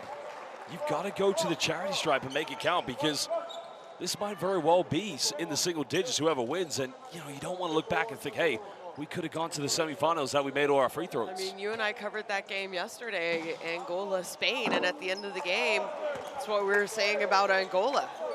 Could have been completely different had they knocked down their free throws. I think they missed 9 or 10 free throws yesterday, and they lost by 9. Well, he missed them both. 8 missed free throws for Lebanon.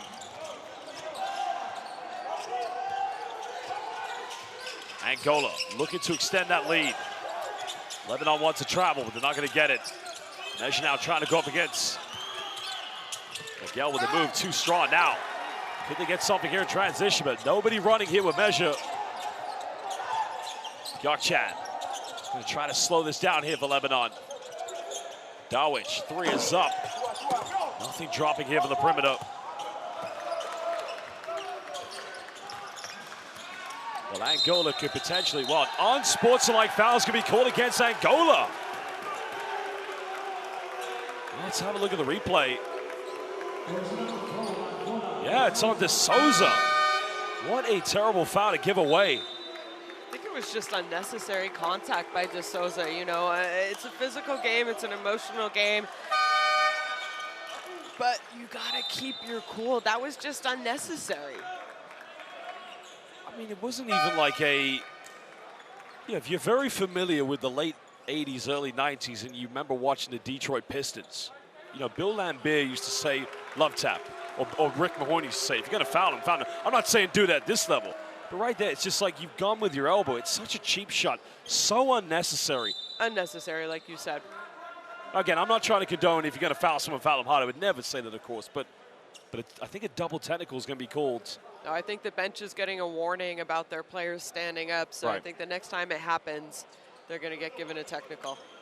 So Jad Khalil will go to the free throw line here for 2 shots, and Lebanon will get it back, but they've missed 8 free throws so far here tonight. They gotta knock him down. And another one. And you know, last year at the World Cup, they shot, I think it was around 76% from free throw line, so not a bad shooting percentage. They went around 17 times a game.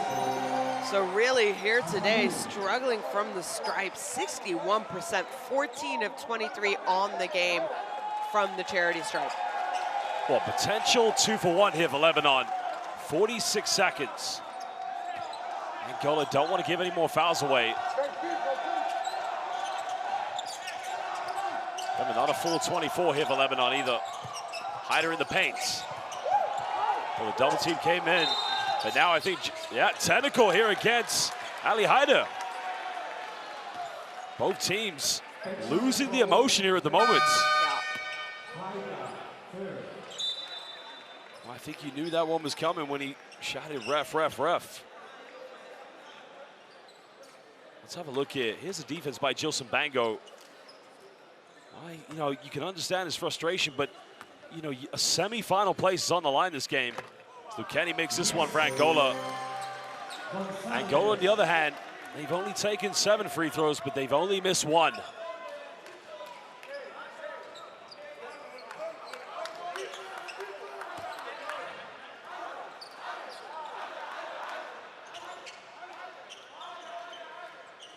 .36.5 left here in the third quarter. Angola's definitely turned this one around after trailing by 11 at the beginning of the second half. Now Luchetti kicks this one out, finds Pereira. Matches up here with Karim Zainoun. Lebanon, no more fouls to give. Down low, finds Bango, puts too much on it. And Hyatt saves this one. Final shot here in the third quarter for Lebanon. 6 seconds now. Khalil's got to get something going. Penetrates, finds Hyatt, has got to go up. Good rejection. Well, I think there might be some time left on the clock. I think you might be right, but it might be 1 or 2/10 of a second left. Well, Martin Kovzlaskis will talk this one over with Boris Krajic. There's the tip out. That was the block. Well, they're going to review how much time is left.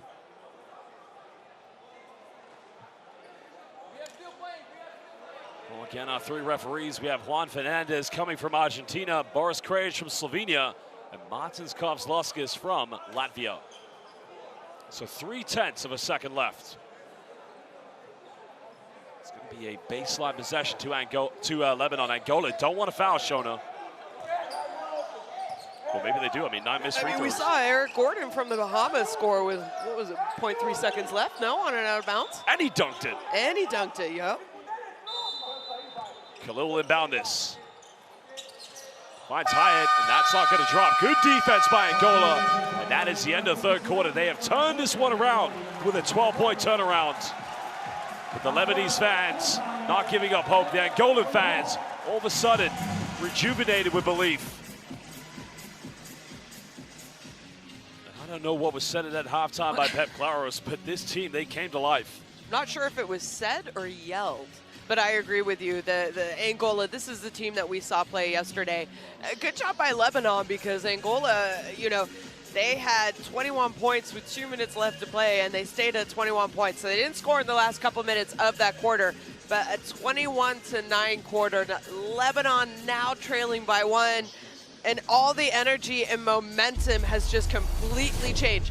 That being said, I think Lebanon, you gotta see your free throws go in. I mean, that has to be a point. I know there's nothing you can really do about that. They've had some good looks. Their best offense in that third quarter was El Darwish being aggressive and getting to the basket. I don't think they really need to settle for threes, because they're not shooting the three-point shot great either. But they know they can score. They need to have more confidence in themselves, in their shots, in their attacking the basket. Well, Lebanon so far only 4 3-pointers. Angola made 6, but as you said, the missed free throw attempts could really come back to haunt this team. If Fernando gets cooking in the fourth quarter, it could be a problem.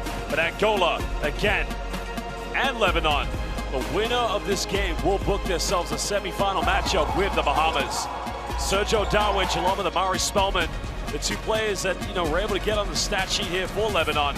But who knows? Maybe Spellman could have that moment in the fourth quarter. So far, 17 points, 12 rebounds. He has his double-double.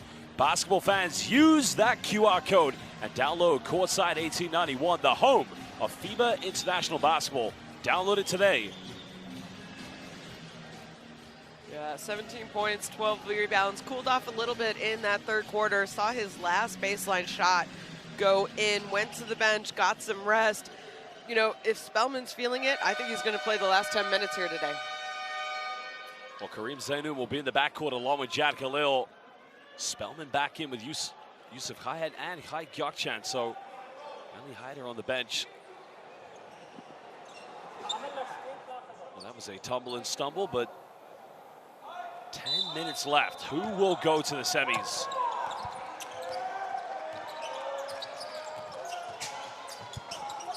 Spellman now looking to attack. Goes in the lane, finds a bit of space, goes up, gets it, and gives Lebanon a 1-point lead. 19 points for Amari Spellman. Angola looking to retake the lead. Luchetti kicks out. Gaku made 1 in the first. Makes another one. 7th three-pointer of the game for Angola. And I was about to say, if that's the kind of shot that you give up, that's okay if you can box out and come up with a rebound. But great job there by Gaku knocking it down. Well, Yusuf Hayat at 3. All of a sudden, what a fourth quarter start we have. Back and forth.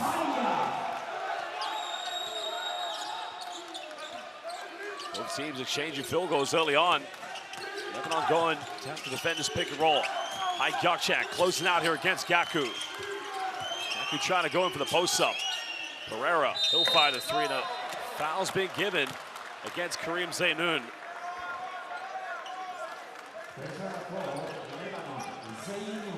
I think that's a pretty good call by the referee. I think it's a good call. I mean, clearly if he landed on your leg, which he did, you got under him when he was having to come down. Well, the ISO by Omari Spellman, you're absolutely right, of course. I mean, it's a really tough one closing out because you just can't be in the landing space, can you? Well, Pereira's got a very interesting free throw shooting technique. I don't think he bends his knees at all.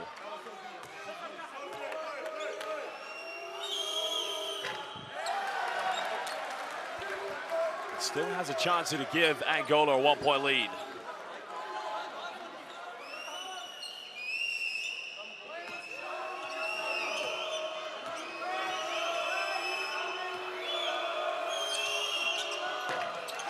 This is third one, only 1 out of 3. 49 apiece. Low scoring, but the intensity, the drive has been there from both teams. Spellman now. Pulls off in the mid-range, off the dribble, back iron. Unfortunately, nobody going in for a second chance. Well, good hands by Karim Zainoun now. Can he finish this one? Zainoun goes in, finishes a layup. Well, the Al Riyadi superstar coming up big there for Lebanon. And again, Karim Zainoun. Stop the ball. They might have forced an 8-second backcourt call there. Well, this is what Karim Zainoun will give you. We saw this in the BCL Asia. Relentless man-to-man defense. And again, Karim Zainoun. Lebanon, a chance to push. Wow, surely Lebanon are going to ask the question, should this be upgraded? And Yusuf Hayat, you can't see this on the screen now. Watch here, Yusuf Hayat. He is on the ground. Well, he's taking I think he's going to be okay. I think Yusuf Hayat. Hand to the face. So this could be interesting, Shona, because hand to the face, but you've got to give the Al Riyadi superstar a big shout out here. Great hustle, 2 big-time defensive plays. And those kind of plays is what inspires and energizes your team, especially in the fourth quarter. Well, hopefully this isn't anything too serious. You would hate to see Yusuf Hayat have to go to the bench. I mean, he's going to have to go to the bench now because the trainers are out on the floor. Playing situations. The first of all, potential act of violence over there. And then afterwards, is it potential unsportsmanlike foul?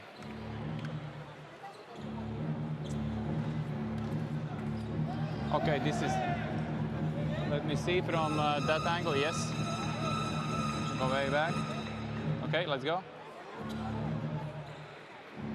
No, nothing, it's just a normal. Okay, this is a normal play. Okay, let's go for the unsportsmanlike potential foul. So he's playing the ball. Okay, let's go. Let's go. Come back.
So the unsportsmanlike foul has been given, but not sure any decision was made on the foul that was.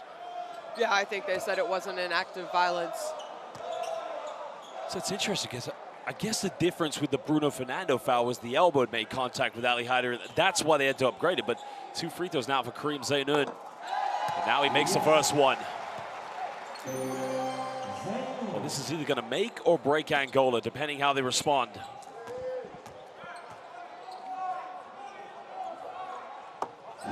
Makes them both.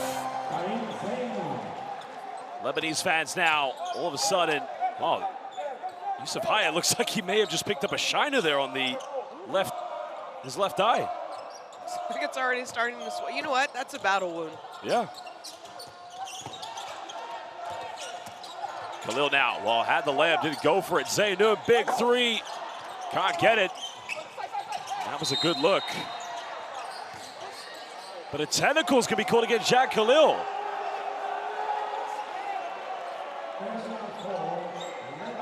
Oh, he's for dissent. Let's have a look at the replay. Jack Khalil goes for the rebound.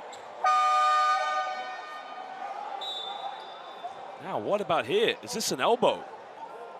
No, that's a good call. I think that's a great call. That's, yep. In my opinion, even if he got hit a little bit, you saw him flop at the end of it.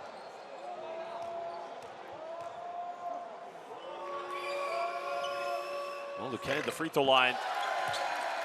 I don't want to say the bull don't lie because it was, the free throw was justified, but Lucannon's got to make that one. And they had a big game against the Philippines last summer at the FIBA Basketball World Cup, and they need Lucannon to step up and make some big threes here in the 4th. They're down by 4. Zainoun now with the suffocated defense again. Oh, a turnover, and who else? Kareem Zainoun. KZ at the moment defensively is causing nightmares for Angola. I mean, look, he sprints back. He's come from out of bounds. But I think he did step in before the ball released his hands. Well, the Lebanese fans, you see that right there. Yalla Lebanon, Yak Bidi on the shirt. It's only 14 on the shot clock here for Lebanon. Spellman heavily defended by De Souza. Caught in a double team, almost got it. Wow, have they called this on the ground or in the... Let's have a look at the replay. It's on the ground, no free throws. I think it was good defense by De Souza, but the problem was when Spellman picked up the ball, he reached in, and that was unnecessary. He had already done his job. 7:41 now. Gotta get the ball inbound. Hai Gyakchan, mid-range, front iron, can't get it. But again, scramble, Lebanon comes up with it. Zainoun misses last, finally gets one. Big time play by KZ.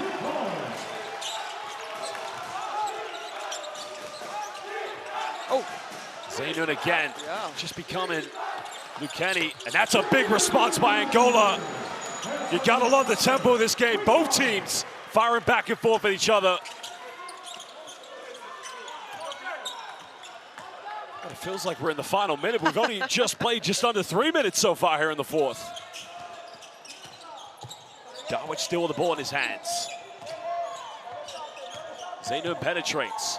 Tries to go for the floater. KZ at the moment. Well, started with the defense, but he is well, Ali Mansour, that's his 4th personal foul. He can't sacrifice himself at the moment.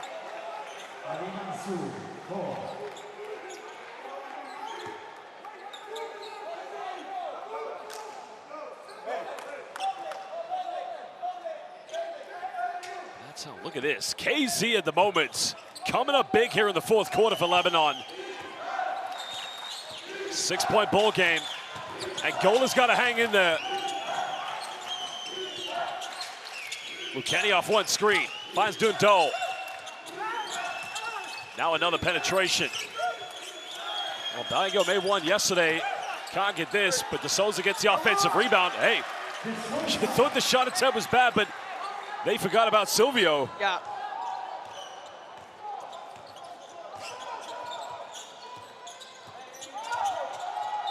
Oh, it's going to go out of bounds, but Lebanon will keep this. And Sergio Dawich has got to keep his composure. Don't want to pick up any unnecessary technicals here. Well, I don't know if that should be Lebanon's ball, actually. And Hai Gökçen's going to lead, but when in doubt, just let Silvio become the big mound to rebound.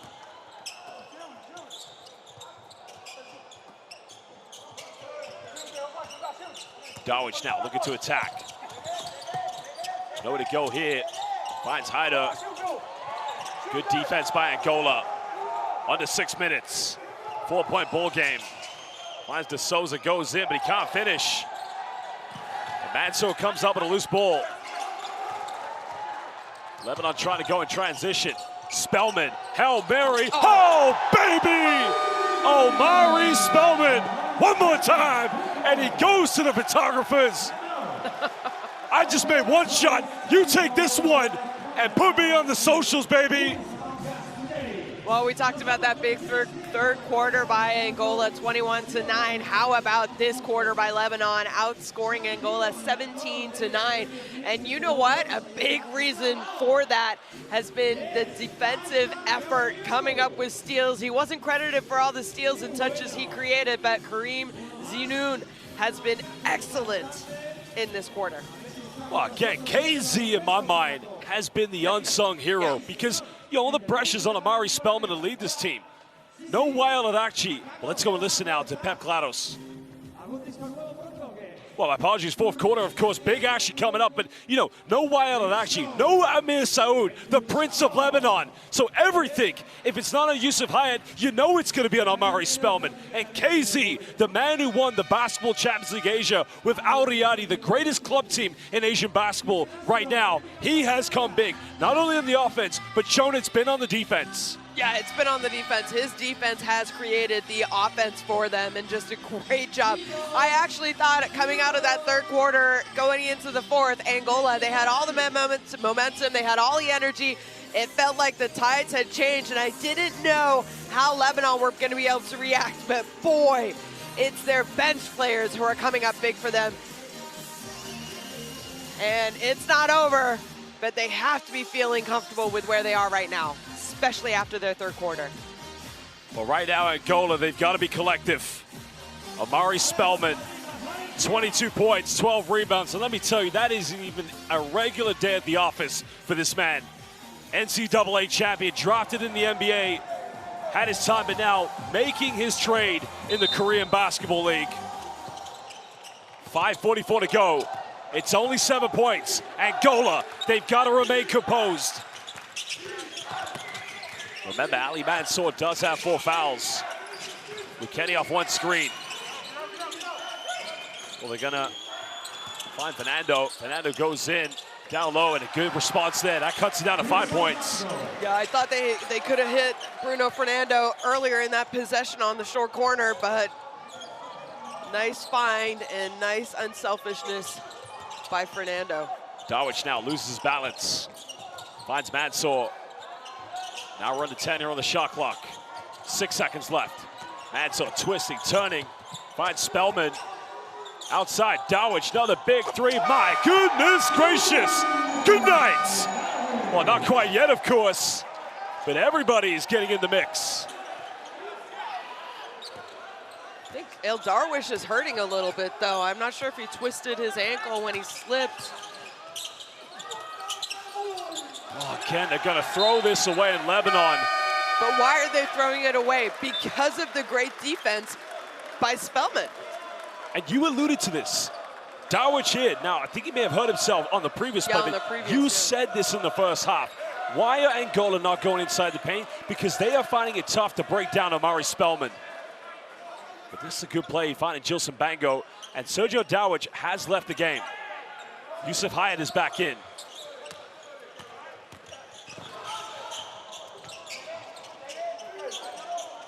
Well, big moment for Angola defensively. They've got to get a stop. Spellman, 22 points. Doesn't get it. Oh, Angola come up with a loose ball. They got numbers. Here we go. And again, they don't connect with it. Still this time, Shona, but they've got to make those. Well, a lot on the line, 4 minutes left. There's a lot of time for Angola to take back the lead. We know the winner of this game is going to be playing the Bahamas in the semifinals. Has made 1-3, makes another one. Lebanon, Yakbiri. 11-point lead to Lebanon. It's been a roller coaster of emotions. And this team, they went down in the third, but they found a way back. Haider, he made the first three of the game for Lebanon, and now he makes his second one. That's a big-time play by a big-time player. Well, they went cold, especially from three-point range in that third quarter. They went cold from the court. They couldn't even knock down their free throws, and they have turned things around. You saw how Darwish cheering on that three-point shot by Ali Haidar. Clearly the ankle or whatever it was felt okay when he was cheering on his teammates. So I'm not sure what Pep Claros is going to ask of his team. He's going to have to come up with an easy set offensively. Biggest thing right now, the intensity that we saw yesterday defensively against Spain, Angola has not had consistently in this game. We didn't see it in the first half. I saw it in that third quarter. In the fourth quarter, they're having trouble scoring, and it's affecting how they're defending. You miss, it's fine, but you got to be able to defend. Right now, we're seeing open shots for these Lebanese players. You have to remember, you've said this time and time again, this game, their opening game against Spain, they're without their best players. Yeah. Wyatt Arakchi, in my mind, and you know, I always have this debate. I'm a big fan, a big advocate of the FIBA Asia. Love the FIBA Asia Cup. It's one of my favorite tournaments in world basketball. But when you talk about the greatest guards in FIBA Asia, you got to talk about Benem Yakshali coming from Iran. But Wyatt Arakchi, for me right now, might be the #1 point guard, along with Yuki Tsugashi, along with Yuki Kawamura. And Lebanon, right now, they're doing it without those two key players. But still time here for Angola. 3:45 left. Fernando pump fakes. Finds to Souza. Well, my, that is a monster throwdown. This man is a monster. I like that. I like that little horn set that Pep drew up. They got the ball in the hands. Oh, how about this defensive move? Numbers. There's the foul, but doesn't get the ad one, but he'll go to the free throw line. You know, it was just a simple horn set. You get it to your best player, Bruno Fernando, and you let him create, and you come up with an easy two-point basket. Well, Sergio Darwish is going to come back in because Ali Mansour has fouled out of the game. For Lebanon, it's Operation Hang On. Well, they're going to go for the coach's challenge. There's the big-time dunk by Silva de Souza. Get out of the way. Well, Pep Claros has called for the coach's challenge. So we're going to find out. Martin Kovslaskas with Boris Krejci. Normal speed first.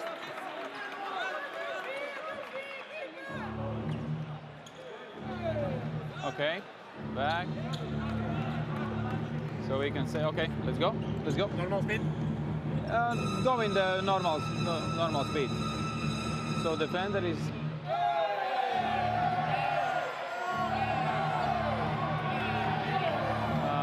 bump around. Which one? This one. Okay, now we can see. There's no attempt to play the ball. Yeah, there is no attempt to play the ball. No attempt to play the ball, but he's just playing to the... Exactly, and this is dangerous play because he's going on a feed without any attempt to the play to the ball. Yeah? So for me, this is unsportsmanlike foul, Boris. Look now, he's just crashing into the path of the shooter. Yeah. C1. Yeah. For me, unsportsmanlike foul as well. What do you think, Boris? The point of contact is the body. The body is point of contact. And he's just looking and he knows where he's going. Is it basketball play? No. This is for me quite normal basketball movement from number 10. He's just but now going into straight line. There is a contact. He can stop and make, but now he's just doing with the purpose. He's going just in the path, and it's dangerous play. Look now, boom. For me, this is unsportsmanlike foul. Okay. If I scale from Yeah. 1 to 10, it's for me it's 10. Yeah, I agree. I agree. Yeah, good. So we have unsportsmanlike foul on number 10, and number 5 is the shooter. Yeah, thank you. Well, get ready for the boos. The Lebanese fans, they're not going to like this one. And they're trying to say it was excessive contact. Well, a bit of a sarcastic cheer, I believe. So 2 free throws here for Shirley Dundao. And Angola will get it back. So big moment here for Angola. Dundao's got to make these free throws. Sergio Dawich has only just realized they called unsportsmanlike. Yeah.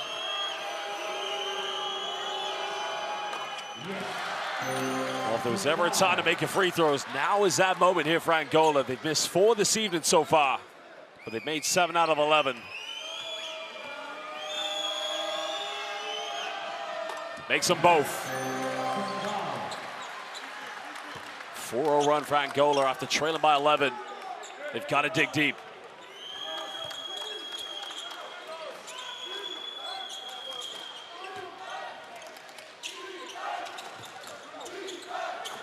Lebanon, no more fouls to give. So this will go and down low to De Souza. As Haida goes in, says he got a shot to the face.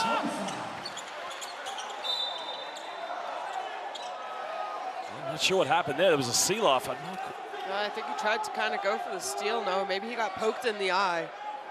There's a dump down. Great steal. Oh yeah, there's an elbow. Oh, there's an elbow? Yeah, there's an elbow. Well, go back to the previous replay. You do see. Now, I'm not saying it's intentional. There. Oh, yeah. Right there. Yeah. So he got hit.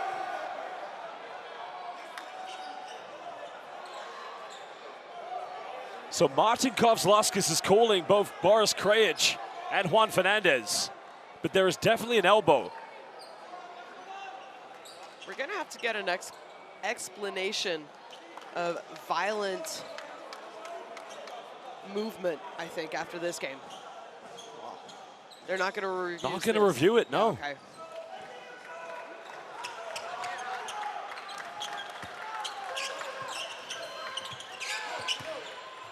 Five-point ball game.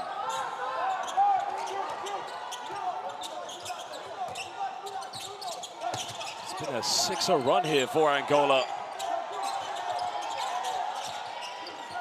Now we're in the 10 here on the shot clock. Now Dawich. Nowhere to go. Zaynud made his last 3. He was on target, but he's unable to get it. And Angola can definitely turn this one around. Bango turns it over. Oh, but then again, Yusuf Hyatt turns it right back over. Sloppy basketball from both these two teams. But a big moment here for Angola. Lucchetti penetrates, but he turns it over again. I think both teams right now, obviously neither coach wants to use a timeout. Angola have 1 team timeout. Lebanon have 2 left. You don't want to use a timeout, but you need your leaders on each team right now to come huddle in the players on the court and say, hey guys, we need to settle down. I think that last turnover, in my opinion, by Yusuf Hyatt, who now we see go to the bench, that was kind of a young move, you know, a young player. He's going to progress. He's going to know, oh, you know what? I got a lot of people coming shorter than me. Pick the ball up, find the open player. Well, Jack Khalil will come back in to play point guard.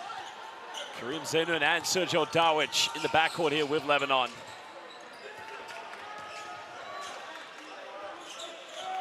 Ten on the shot clock. Spellman trying to go pick and roll with Dawich. Fernando trying to switch. Dawich made his last one. Big time 3. Sergio Dawich extending it back to 8 points. What a game we've got.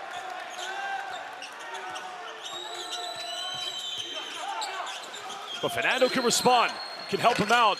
Doesn't get it. De Souza gets fouled.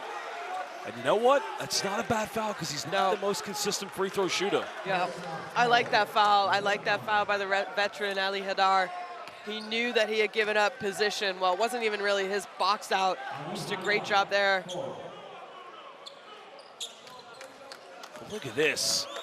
Twisted ankle, still playing.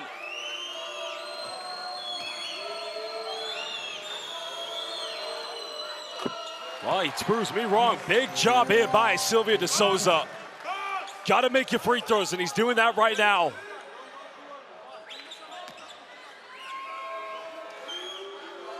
Can cut it down to a 6-point ball game if he makes this one. Guts in both. Still full court pressure here from Angola.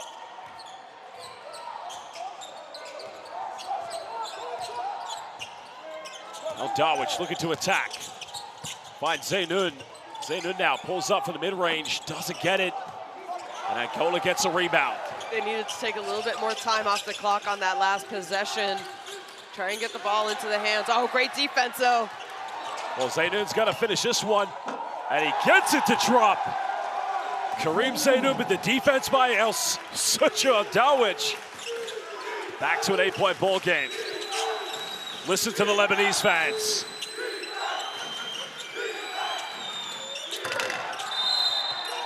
Delayed foul there, but it doesn't want to pick up a technical. And that's going to be the 5th foul for Haida. Yeah, he's out of here. Well, Lebanon, if this game goes to OT, they are going to be very, very short lined up. Look at this. That is a step back. That's FIBA Asia, baby.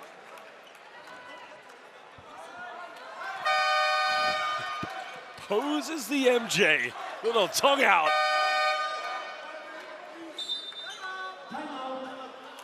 Well, a timeout's going to be called. Lebanon.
You put the hours of practice in. You mentioned it. Not the greatest of free throw shooters. Say high 50s, low 60s. He's made his last 3. I think he just turned around. You like that little bit of banter between him and Kareem Zaynun. But it's also respect as Of they course. kind of smiled at each other after. Like KC probably had a few words.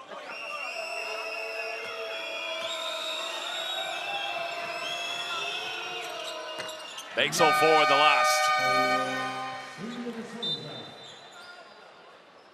6-point ball game, 1:08 to go. A timeout's gonna be called. I'd say when you look at the other 2 groups here in Europe, of course not speaking about San Juan because, you know, that tournament's been going just like this one, of course. You've had your top teams in both groups who have led the way. In these 2 games today, they are excited because the winner ends up going to the semifinals, where you've had 3-way ties in the other games. I mean, today, Philippines losing to Georgia, but due to the fact they didn't lose by as many as 19 points, they booked their ticket into the final. Well, when you've got a coach who's a champion of the continent, the beautiful continent of Africa, winning the BAL, the Basketball African League, in 2022, he knows what needs to be done to put yourself in pole position to win. The Lebanese fans enjoying the occasion along with the incredible fans from Angola. What an occasion it is. The road to Paris. the FIBA Olympic qualifying tournaments. San Juan, Puerto Rico, Riga, Latvia, Athens, Greece, and here in beautiful sunny Spain, Valencia. Big game coming up later today, as it will be a battle of Northern Europe between both Finland and Poland. The winner, of course, well, they'll be in for a surprise as they'll be taking on La Familia. Well, Angola do have 2 fouls to give. They also have 1 coach's challenge, while Lebanon, they'll actually have 1 timeout left after this. They have a 6-point lead with 1:08 to go in the 4th quarter. Lebanon's never played in the Olympics. They played in 4 FIBA Basketball World Cups. Indianapolis in 2002, Japan 2006, Turkey in 2010, and Indonesia last summer. They've won the FIBA Asia Cup. No, excuse me, I got that wrong. 4 times they've been silver medalists at the FIBA Asia Cup. Most recently, the last one. Darwich now, putting a double team. Finds Jack Khalil. Spellman pump fakes. Kicks out. KZ doesn't get it. Belief now for Angola. I don't mind that. That was a good use of shot clock, game clock for Lebanon.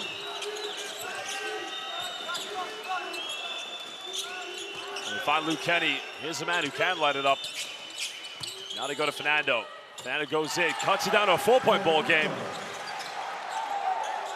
Angola's going to want to force a turnover. There's the foul. They do have 1 more foul to give, but you may want to start using those quicker rather than later.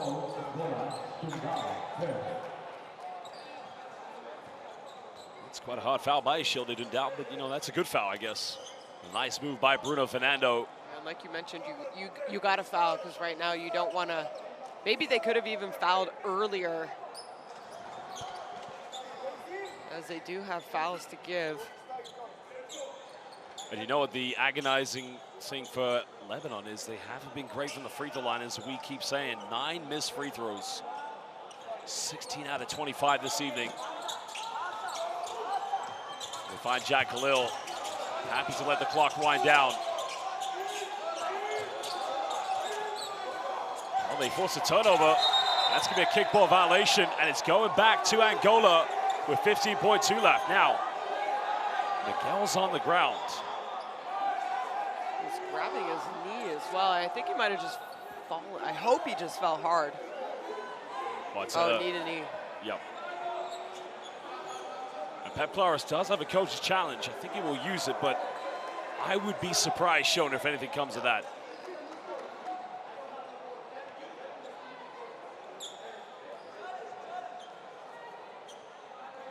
For sure it's a coming together, but this would be a game changer if anything does get upgraded. Well, they're going to look, so.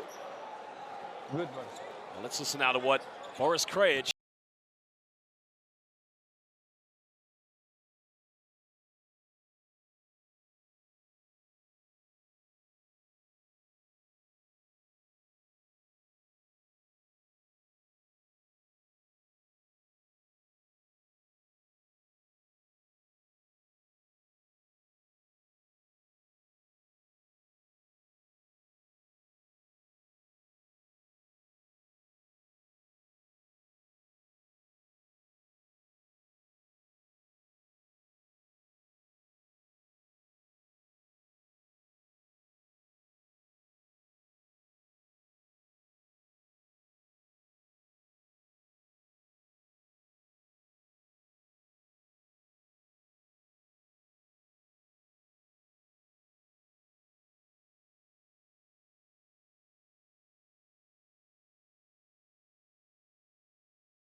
Kozlauskas, a kickball's been called.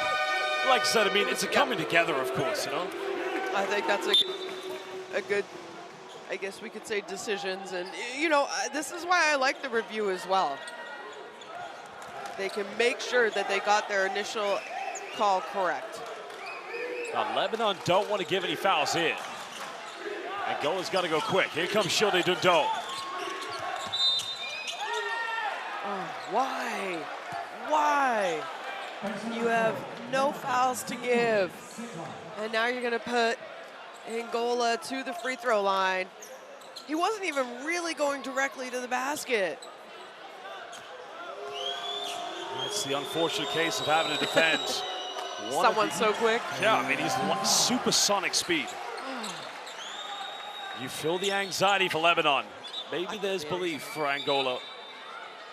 They're telling Amir Sow to sit down. I wonder if Lebanon can pull off this win, if we will see Amir Sow, their captain right now, play on Saturday. He'll have an extra day off tomorrow. Well, another timeout's gonna be called. Yeah, you're right. I mean, he did come out in the warm-up. That was the thing. You saw him come out to warm up. But he didn't look good. No. I think within minutes when they started warming up, you could tell he was like, I can't do this. Now, here's a question. If you are Lebanon, do you advance the ball right now? I would, because it's 10 seconds anyway. If you turn the ball, if you don't advance the ball and you turn the ball over in the backcourt, it's a lot quicker for Angola to get 8 meters than having to go the entire length of the court. So, you know, it would be a little different if there was maybe 24 seconds on the clock. Yeah, go ahead, put it in the backcourt so you can have your entire 24-second shot clock, because obviously if that is the case and you advance it, you only have 14 seconds. But I just think it's a risk going full length or even trying to inbound the ball against an athletic, long team like Angola. You turn it over, that's an easy 2-point bucket for them. I mean, Lebanon do have 1 foul to give, so you can take that chance. Angola, I mean, sorry. But Lebanon, you can feel the anxiety. It's almost like there's nothing left in the tank to even get the ball inbound without even turning it over. We saw that on the previous play, so they've got to come big now. Or no advance. Every coach is different, right? Here's my thing is, you can run the baseline. If you're Angola, though, do you double team right away as soon as the ball's inbound? Oh, absolutely, and then you have to foul. Problem is neither coach has timeouts left. You don't want to foul before the ball gets inbounded. And you don't want to have an intentional foul either. You have to be very, very careful about fouling in this situation. There's the 1 foul to give away. You know, if you foul before the ball is inbounded, they're shooting free throws and getting the ball back. Yeah, it's an automatic unsportsmanlike. They don't want to hold. And there they foul Kareem Zaynoun. So 6 seconds left. Now he's made big free throws here in the second half, but he did miss 2 in the first quarter. And now it's Sylvia De Souza's chance to whisper a few things. And he is, yeah, he is. Well, why not?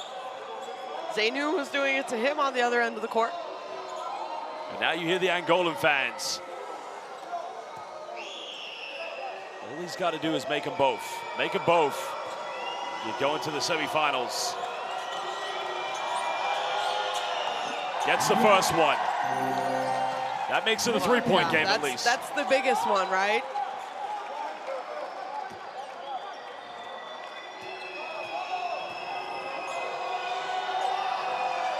Makes them both. Yalla Lebanon, Yakbiri. Well, No basketball foul. fans. There's a 3, doesn't get it. Yalla Lebanon.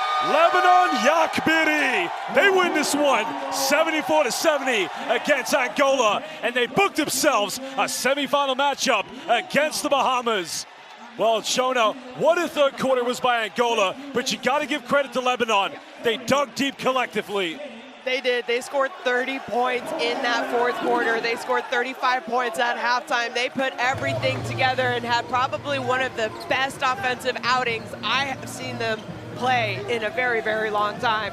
And I have seen a lot of Lebanon basketball. So And it wasn't just coming from their superstars. Obviously, Omari Spellman, 22 points, 13 rebounds, but he was quiet in the second half. You know, they came in spurts, but it was other people stepping up. How about Kareem Zunan, who just knocked down those last 2 free throws? Probably 2 of the most important free throws of his Lebanese playing career.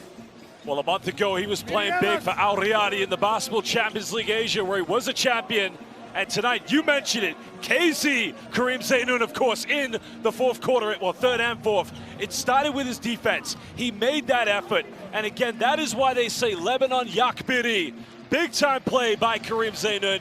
And he made the free throws after struggling in the first half. And look what it means to those players and those fans. Lebanon, they're heading to the semifinals. What a big time game it was. And of course, hats go off to Angola. Tough one for them. But you know what? They're going to have to look forward to the qualifiers of the AfroBasket now. And you know, I look at Angola, and after seeing them yesterday, I thought they were the best team to go up against possibly Spain again in the final on Sunday for that ticket to Paris. But they just did not have the same energy for 40 minutes here tonight. And now you're seeing what you can control. You can always control your energy and effort, and they didn't have the same energy and effort, and they didn't come up with a win here today. An important win, and now they're not advancing. But guess what? This Angolan basketball team, they have an average age of about 25, 26 years old. They are going to be around for a very long time. Well, of course, a big moment now for this Lebanese national team. Led by that man, Omari Spellman with the double-double. They got there in the end. They found a way. And of course, they will indeed play in the semifinals. And you know, we can talk about Spellman. We talked about Kareem Zainoun, biggest fourth quarter of his life, finishes with 15 points. How about El Darwish when they needed a basket? He was being aggressive. He was pretty aggressive all game. He went away from it a little bit, but he came up with big takes, drew fouls, that step-back three-pointer. They had 3 players who scored in double digits, which is exactly what they need. Yusuf Hayat, 9 points. And, you know, I question where they were going to get their scoring from without Amir Saoud. Hopefully we'll get to see him play on Saturday. He has another day to work on whatever is ailing him. They are going to the semifinals of the FIBA Olympic qualifying tournament here in Valencia without Wael Arakji. And if you don't know this man, just go watch some highlights for 2022. You mentioned it. He is one of the best point guards in the Asia basket, and they did it without him. Well, of course, phenomenal performance, but you know, hats off to Angola to be able to turn this around so quickly and to give yourself a chance of almost winning. I mean, it was a close game. We knew it was going to go right down to the wire, but as we said, they'll be going up against the Bahamas. They'll be going up against the Big Three. And Sergio Darwish, what a big, big-time performance from him. Rolled ankle, but still found a way to deliver. Just an unbelievable performance. We can talk about Omari Spellman, and no doubt we will, but KZ, Kareem Zainoun, Al Riyadi's finest. Well, the day is still young. It's not over, of course, because the big one, we got the Northern European battle coming up soon, as either Finland or Poland will be taking on Spain in the other semifinals. Oh, we are live here. This is the FIBA Olympic qualifying tournament. There are your standings. Spain, top of the group. Of course, many people expected that. Lebanon dug deep, and they got there in the end without 2 key players. The Prince of Lebanon, Amir Saoud, and possibly the greatest point guard in Asia at the moment, being Wael Arakji. Well, basketball fans, joining us live on Courtside 1891. We are going to take a short break, but we'll see you for the next game between Poland and Finland later on.